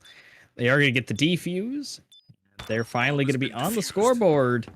Now it is now 1-5 with Euphoria with 1, Elevate with 5. Yeah, Euphoria finally on the scoreboard. I would say Fierce was maybe the key factor in that round. He did get the 2 kills on retake, so that was probably the main reason why they won this round. But I do think that now they're able to get back in the game way better, because they have some weapons. Some they're actually taking from the breach. So let's see what they're able to do with them. And we got grenades and flashes flying. So far, no death yet from those beautiful grenades flying in the air. Hasty, though, picking up the first kill on Envy. So that's at least good for them on that side. But Noxic is going to be able to go for the trade. Fierce for Noxic. Frick's going to trade. Genesis again. Trade. Down we go. One after another. So it's down to a 2v3. We've got Vinley and Star Player versus Mixage, and Adam and Genesis is not going to be in that mix anymore. Have officially been taken out. Mixage taking out Star Player, Vinley on Adam. And now, finally, down to the last 2 players. 1v1, Vinley versus Mixage. Who's going to be able to take who, both at full health? And 1v1s really come down to, especially in competitive, they come down to not really the aim, but the timing. The timing is everything in a 1v1. And also if you're able to kind of bait your opponent out, outsmart him, make him think you went A and you go to B and plant. So yeah, it's definitely interesting to see Mixage versus Venley, who's going to be able to take it. It does seem like Venley is going to get the bomb plant. So now It's going to be a retake. And basically, the only thing Venli has to do now is play it as passively as he could. First of all, he can't die, he can't go down, and second of all, well, he has to try it for the clock to run out. Ideally for Mixage not to be able to defuse it. So he's just going to patiently wait in the maze. He actually might wallbang, because you can wallbang maze. Yeah, he's actually going to go for it. Maybe. He doesn't connect, but Mixage now knows that he's there, so he can shoot back. He's defusing again. It looks like he's sticking it, and he just can't hit it. He can't connect it. It was a very nice plan. Just the execution went a little bit wrong there.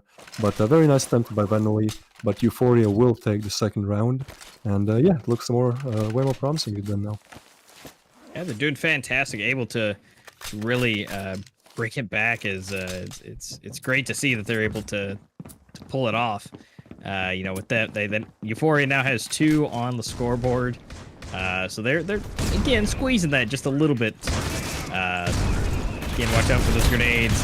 Fierce not looking too good, but he is able to get 2 headshots, Vinley and Noxic, with 24 health, just not even taking any extra damage from that, which is a huge surprise nonetheless. That there wasn't anybody on mid to really help out with that. All granted, both of them were there for Noxic and Vinley, but usually there's always a member of Elevate just lurking around the corner to help out.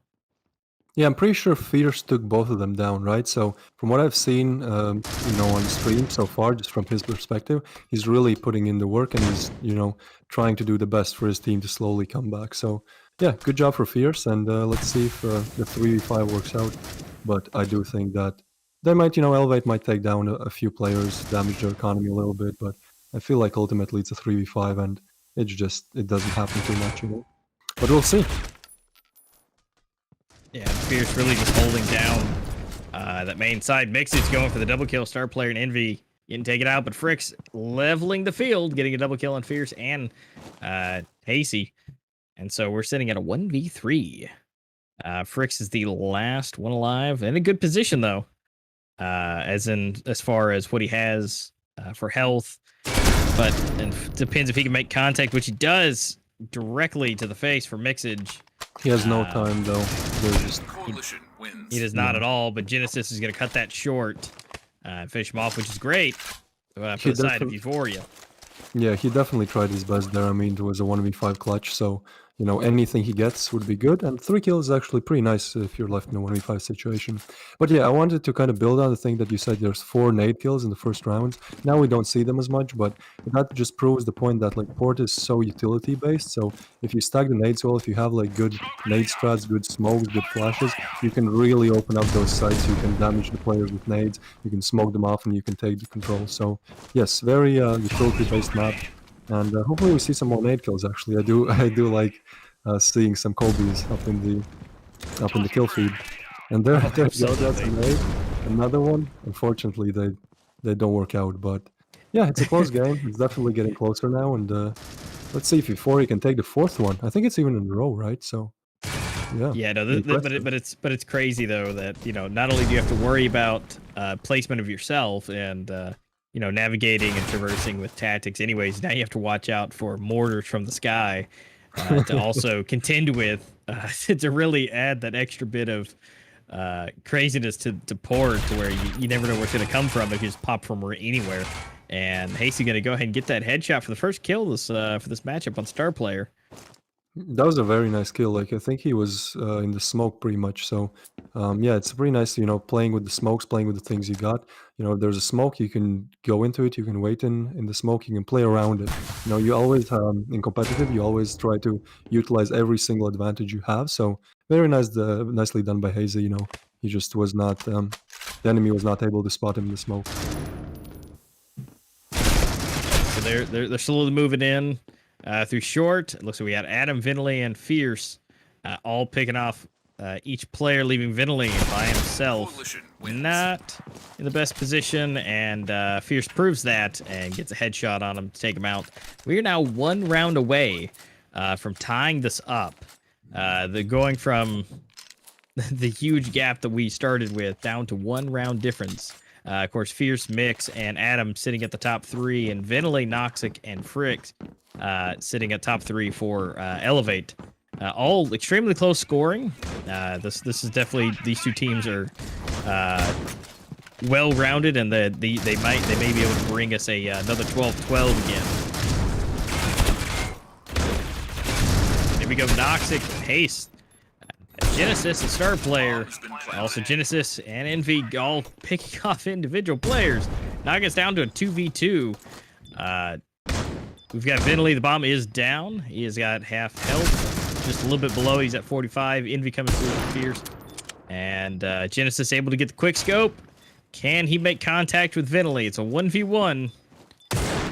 All who can get the shot. He's giving his position away. He can make the contact. He misses. Can he get him with a pistol? He does. That was and is going for the defuse. What? And it looks like he is going to be able to achieve that at 5-5. Again, do not forget leg day. He is showing us that even in the midst of a crying battle, at the end, there's always room for leg day. Yeah, I feel like Venley maybe could have played that better, maybe just the aim was off, because Genesis, he kind of made a mistake, he didn't hit the shot, and then he was still able to connect the kill later and get the kill with P250, so I'm not sure if it's like just insane performance by Genesis or just a fail on Venley's side, but, that could have went either way. Absolutely, and Genesis and Hasty starting us off, Italy and Star Player getting taken out. Quickly turning it down to a 5v3. Noxic already in the red, and so he is not looking too good himself. So this may be another one for Euphoria. I think they may have gotten it down, at least on, protecting the bomb and knowing where they're coming from. I think they've got it down pretty well. Although that's not to say Envy can't do what he just did and get a double kill, and Fricks come through and take out Hasty. And quickly turn the tide and make it a 1v3. As I just as I'm going to mention that they've got it down and they figured out Envy strategy, they switch it up and is able to take him out. Yeah, definitely. Like, Fierce is one of the better performers on this map, as we've seen, for his team. So 1v3, very hard to do, especially when you're playing competitive, the nerves and everything. But, it's still doable. I think he will just try to maybe wait a little bit, and then if he, can get frags, that's it. But it does look like, yeah, he's just sandwiched, he's trapped. There was not, it was possible, it was doable, but there wasn't much room for him to clutch it. But you actually had a question about Star Player, right? Like, I've seen his name Star Player 1 before, but I couldn't pinpoint exactly where. We actually have some info coming in that, Star Player was playing on X6, which is like a competitive team in CSGO, at least it used to be. Then X6, they turned into Amplified. He was a player for them. Very good player, performance-wise, just gets the kills, gets the important stuff. And then he got picked up by Elevate. So that's kind of a backstory of Star Player, if you're wondering, he's come a long way. He's been on definitely some of the top tier teams in Europe. And yeah, he actually did very well in the recent EV tournament against in the recent CSL tournament against EV. So yeah, he's definitely been putting in the work, showing what he's got, and hopefully he's able to keep delivering on this map as well. 100%. So he is definitely well seasoned and is ready to be in the limelight here at the official circuit matches, and to be here to perform and show off his skills to everybody. Which is, again, we never heard, we hadn't seen him, but that doesn't mean he wasn't putting in the work, being able to bounce around. Of course, with X6, they've been a very heavy contender as well, and so seeing that he came from X6 is definitely something to prove. And there you go, 1 kill for him. Let's see if he can capitalize on more. Fierce? No, that's too tough challenge for him. No. He goes down. Yeah, I ran into the wrong one. Fierce is there, and he is just in the zone right now. Yeah, and he's really been playing well this game. That's totally true. Yeah, if I had to put a pin on it, I'm gonna go ahead and say he's gonna be on MVP. Although Envy coming in to take him out, but Genesis ready and waiting for him. But still, I'm fully supporting that Fierce is going to be MVP by the end of this. But we are going to go for the switch. We are tied 6-6 for Elevate and Euphoria. Walking into this, seeing Elevate's skill in just their continuous stuff that I've seen from them, I kind of, and even in the polls, they're slated to win.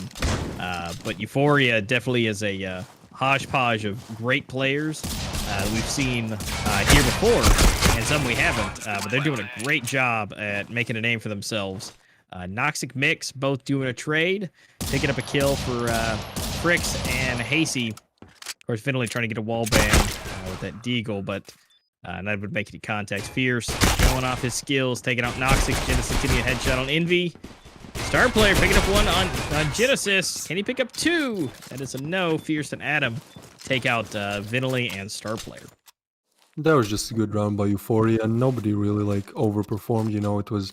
I'm not sure if it was a team ace or not, or team ace basically means that each player on the team gets one kill in that round. But yeah, I'm not sure if it was a team ace or not, but either way, it was just every single player on Euphoria just, putting in the performance, getting the frags. And yes, Fierce and Genesis are kind of, far away in terms of kills, but kills don't really matter that much. There's different roles for different players.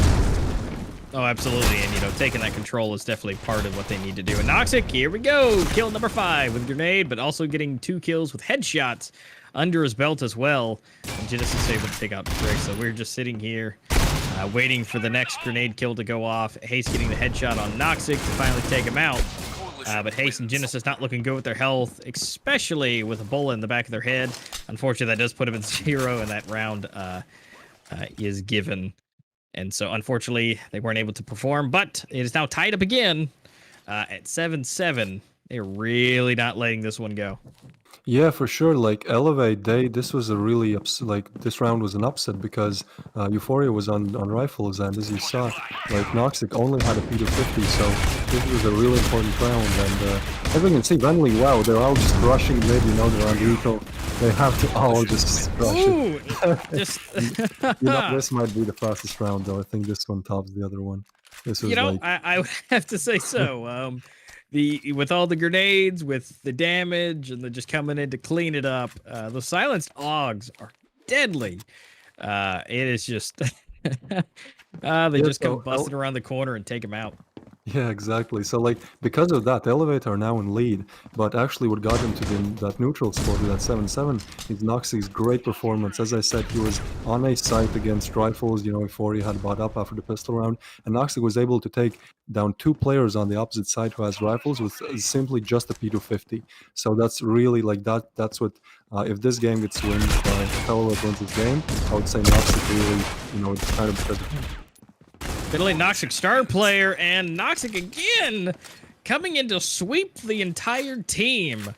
All 5 members are taken out, and Elevate really using that aggression that I've been waiting and wondering where it's been. They were going really slow and peaceful with a little bit of a push, but that is what I've been waiting on, because they like to take their team and really show, we're gonna go nice and slow, for 4 or 5 rounds, and then just full force forward. And I think that's what we're seeing from them at this point. Another nade. It's nades only on 4. That's number 6. Mix also picking up a kill himself, and of course Fierce taking out Fricks. Quickly diminishing Elevate's numbers down to 2, although we still have Envy and Star Player, which is able to take out Mix. Adam is able to take out Envy, so that leaves Star Player all alone. I think Euphoria might be shrinking that gap again. Yeah, it's definitely been a very close game so far. It's actually not been round per round close, but it's score-wise close, Like Star Player will... Oh, he actually doesn't go down, but, he'll just try to save it. But yeah, what I was saying, the first 5 rounds, I think, were won by Elevate, right? And then Euphoria made that 5-round comeback, kinda. So it's been very chaotic. It's been one team just taking the lead for some time, and then the other one completely flipping it over. So it's getting closer now. It's more round per round now, but it's definitely been a very chaotic game. So it's interesting to see how that pans out now. And he actually goes down to the bomb. So I mean, Genesis and Star Player, they have to rebuy, even though they didn't die from a different player. They still died to the bomb. So it does put a little bit of a dent in their economy. Yeah, definitely should have made sure you're out of the blast radius for that, because even though even if you win the round or not, you still gotta you gotta rebuy because it's not in your hands. You went down to something, unfortunately. But I think they'll still be just fine. The economies look really nice still. But of course, Mix starting us off with Noxic going down. They're trying to keep him out of the mix here. They definitely don't want Noxic on the board. Genesis taking out Envy. I guess you could say Mix was trying to keep Noxic out of the mix, right? Yeah. That's a really bad Vitaly. one, but I tried my best. Vitaly taking out Mix. And Adam with Vitaly finalizing it. And so it's leaving 2 players left on Elevate. We got Frix, a star player, and leaving a 4-man team on Euphoria. So Euphoria may be able to tie this up again. Yes, what we've seen so far again is just like this constant back and forth, especially since the round flip. It just seems like whichever team kind of takes the first few frags, they do get the round, but it's not constant. Genesis, that pinpoint accuracy, taking Frix out with the headshot, leaving star player all alone. Bomb has been And planted. picking up that SG and trying to circle back around. Probably just gonna hold on this one. I don't think star player wants to give it his best shot, and definitely keeping that in his back pocket would be a lot better idea than having to rebuy. Yeah, hopefully he doesn't get too close to the bomb again. That would be bad. Then he would die from the blast again. But Euphoria, they're like not giving any chances, like ninja diffuses or some other trickery going on. They're waiting on the site until the bomb diffuses. Until the bomb, blows up. And if they die with the bomb, that's fine. They just want to make sure they get the end of the round. Like every single round, hero map matters so much, especially because it's so closely tied up. So they're really like doing their best to make sure that they do get round. Yeah, 100%. And now they've tied it up yet again, 9-9.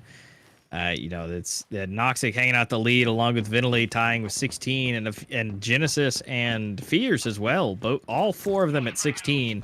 Envy at 13, star player at 12.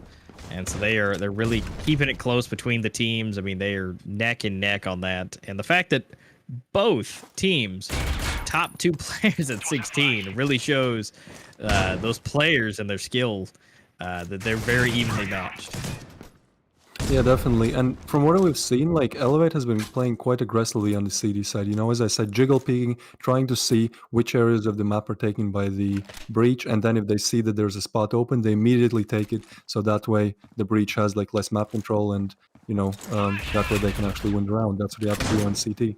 So it's great to see Elevate playing aggressively, but looks like this one they're actually camping it out. They're waiting on the site. And Enwy takes down 3. That's an insane play by Enwy. Let's see if he can actually get the ace, maybe. He may be. He's still in the mix, although very low on health. But Mix himself is not in the best spot. Vitaly able to come through and take him out, which leaves Genesis all alone. And goes for the jump, but it looks like it didn't work out in his favor. Star player able to take him out and able to scoot ahead into the lead with 10. And Euphoria at 9. We're probably going to see full buys until the end of the game, maybe 1 eco round, but as we can see, both teams are kind of well situated money-wise. Okay, maybe Euphoria is a bit worse, but they do have some players with like Fierce, for example, with almost 4,000, so in case it's needed, he can probably buy an AK or an assault rifle for himself and have another one backed up for his teammates. So yeah, I do think it's just going to be rifles against rifles from now on. And as I said, Elevate has been playing aggressively on the collision side, trying to find those picks, but I think that will slow down now. Now they'll just camp it out, make sure, just play it on aim purely, and that's what you kind of have to do on CT if you want to play it safe. Absolutely. We got Fierce and Mix both going for headshots, taking out a player each. Adam taking out Vitaly. Mix extremely damaged. Adam with just a very sliver of health left. Frix and Noxic left. Frix a little bit below half health. Noxic looking really nicely, all up until Mix decided to give him a few bullets for Christmas, and he unfortunately took that, and wasn't necessarily what he wanted, leaving Frix by himself at half health. And I think he's going to go for more of the save and circle around. He may try to, deal some damage, but I think he's going to more for the hiding aspect. Yeah, as I said, even though the money situation is good, like star player as example, he has 10k basically, so he didn't definitely drop. Fricks could afford to lose the CK, but as of now, like the pros outweigh the cons. Like, yes, he could go try to get some damage in, but probably they know that like the money situation, especially if before he wins the round with the bomb plant, is like pretty good. So that one kill doesn't really matter that much. It doesn't like damage the other team's economy that much. So it's better for Fricks just to save it, and that's exactly what he's doing. Yeah, there's not. I don't think yet. There's not going to be an engagement, but it's so tied up. It's so close. It's 10-10. We do see Elevate playing a little bit more passively now, as I said. But let's see. Maybe Euphoria has some crazy strats in their pocket they haven't used yet. They're saving the best for last. Let's hope that's the case. Hopefully, but of course, with Elevate, I think that with their money that they have in the bank right now, they definitely love to go big or go home. So I think getting down to these last few rounds, we're going to see some absolutely gnarly plays from them. And of course, we've got grenades flying everywhere. No damage, but definitely almost. Of course, again, that's something you got to watch out for your feet now for the rolling bombs. And Noxic able to get Genesis the first one for this matchup to be taken out. Third player trying to shoot through the smoke, but no contacts. And so the bomb is down, so they Elevate's got to get in there and take him out. Vitaly able to take out Fears. Hasty and Adam for the double kill for Frick, star player.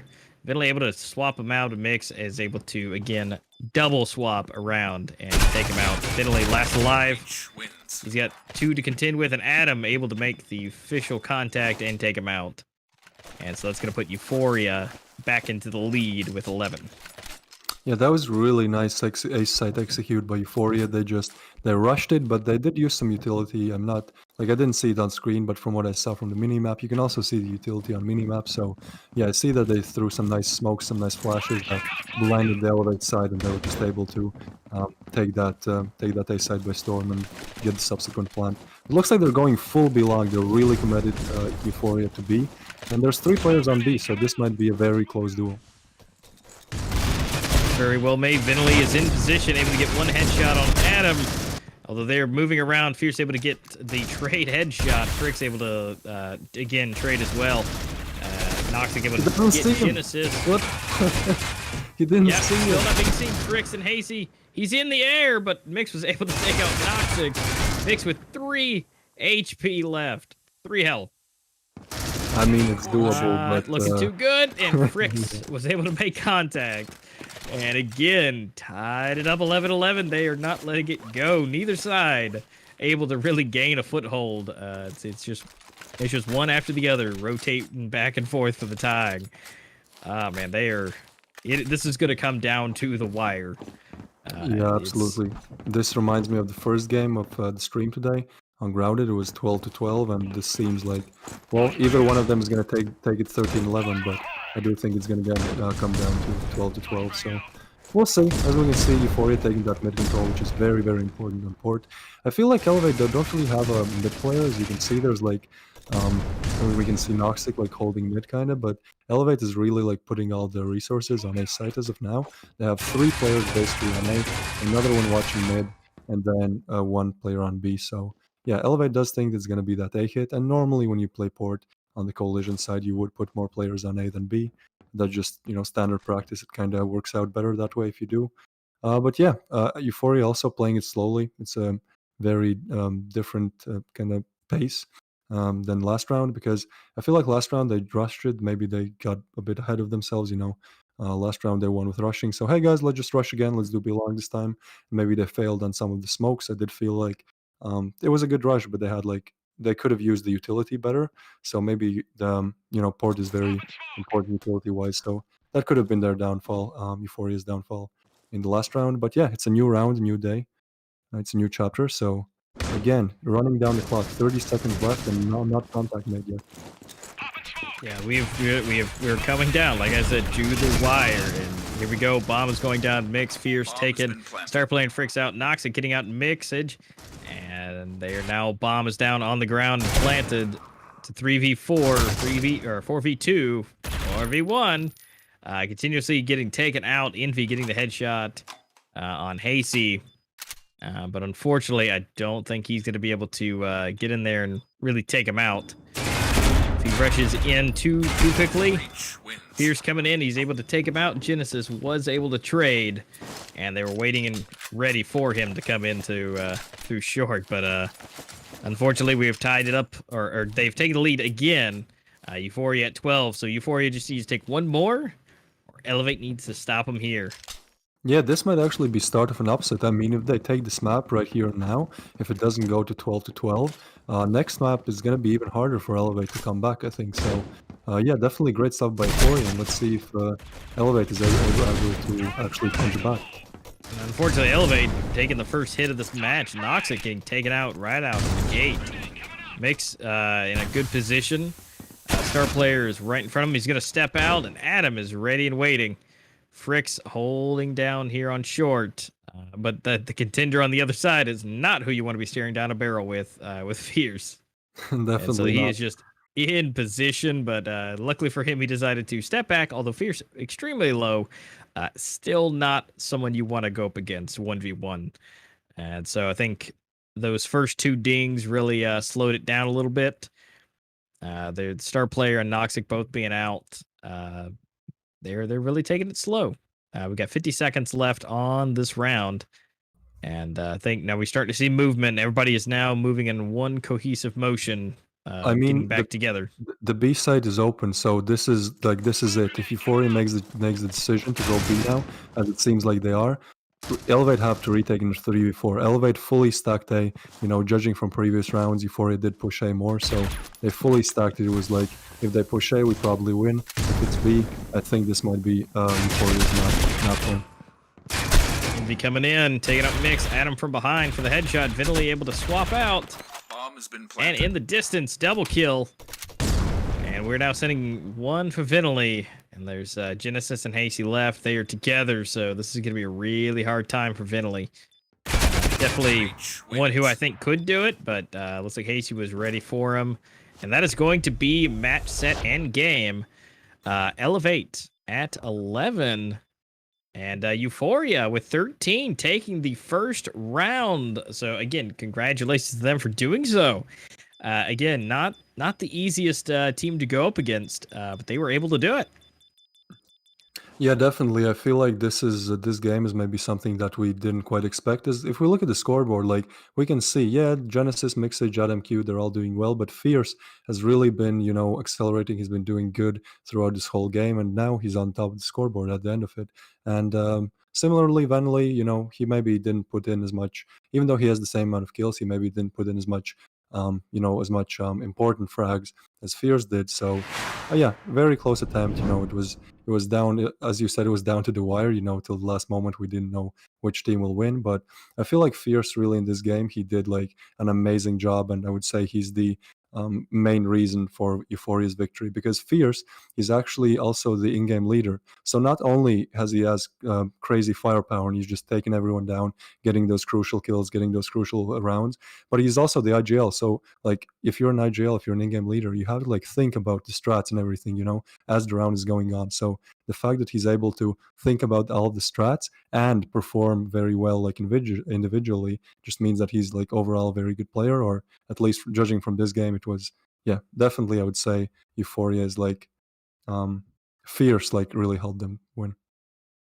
Yeah, 100%. And the fact that the team is made up of these just destructive players from many different teams. I mean, this is a great matchup to go up against Elevate, because I mean, don't be wrong, they've had their core team for quite some time now, and again, Star Player being the newest ranks in it, but Euphoria being a huge stack. I mean, the players are pretty much the MVP players from multiple teams, and they've all come together to make one powerhouse. So I'm excited to see what's going to come here in round 2.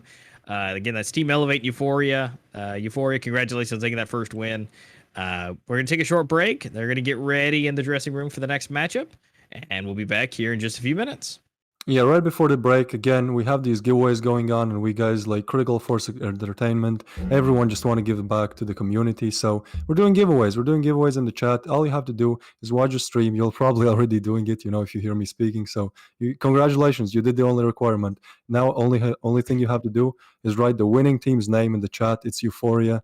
Some people might have, not be too sure on how to spell it, but it's on the screen. It should be on the screen. You can definitely find it. So if you want to get 5 cases, you want to participate in 5 case giveaway, definitely type the winning team's name, which is Euphoria, as we just figured out. So yeah, type in the chat.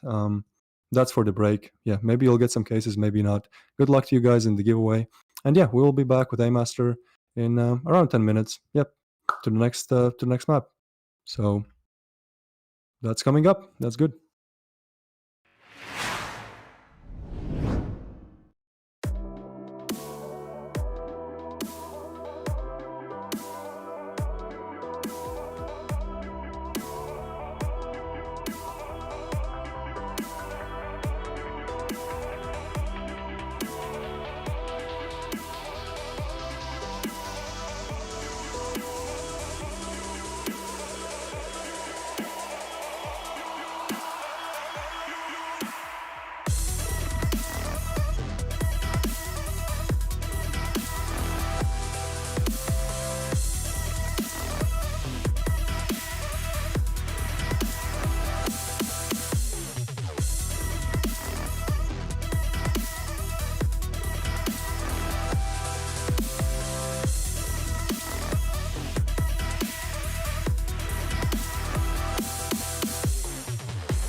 inside.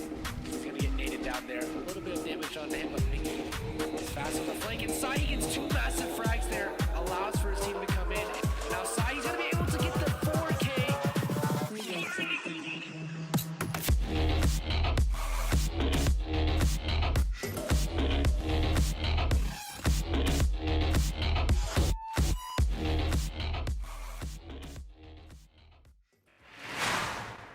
All right, guys, welcome back to the EU Tournament number 1 semifinals for Critical Ops Circuit Season 2, Game 2, Round 2. So all the twos are in place, and we are ready to go. Again, this is Elevate versus Euphoria, if you guys are just tuning in.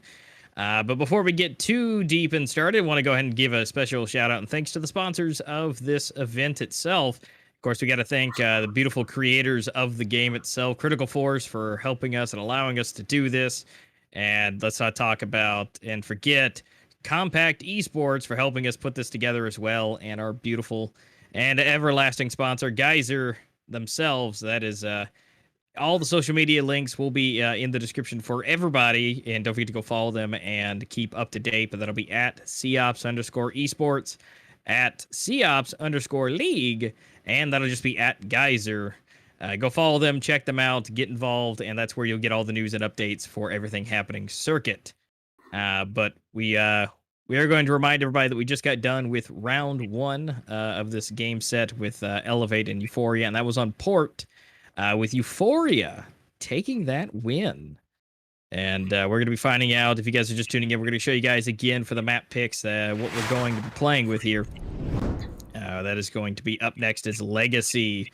And that's going to be Euphoria's pick. And so since Euphoria was able to take Elevate's pick, it's anybody's game at this point. Yeah, definitely. Like Legacy, it's gonna be definitely interesting to see. Another thing I want to point out is for those who maybe are not tuning in just now, who started to watch the stream from the beginning, the 2 semifinals we have today were first one was Ruthless versus Tuho, and now it's Elevate versus Euphoria. But it's interesting to notice that both of these teams ended up with like the same 3 map pool, which is Port, Legacy, and Grounded. Yes, it's a bit different for each one. Like the first semifinal was on Grounded.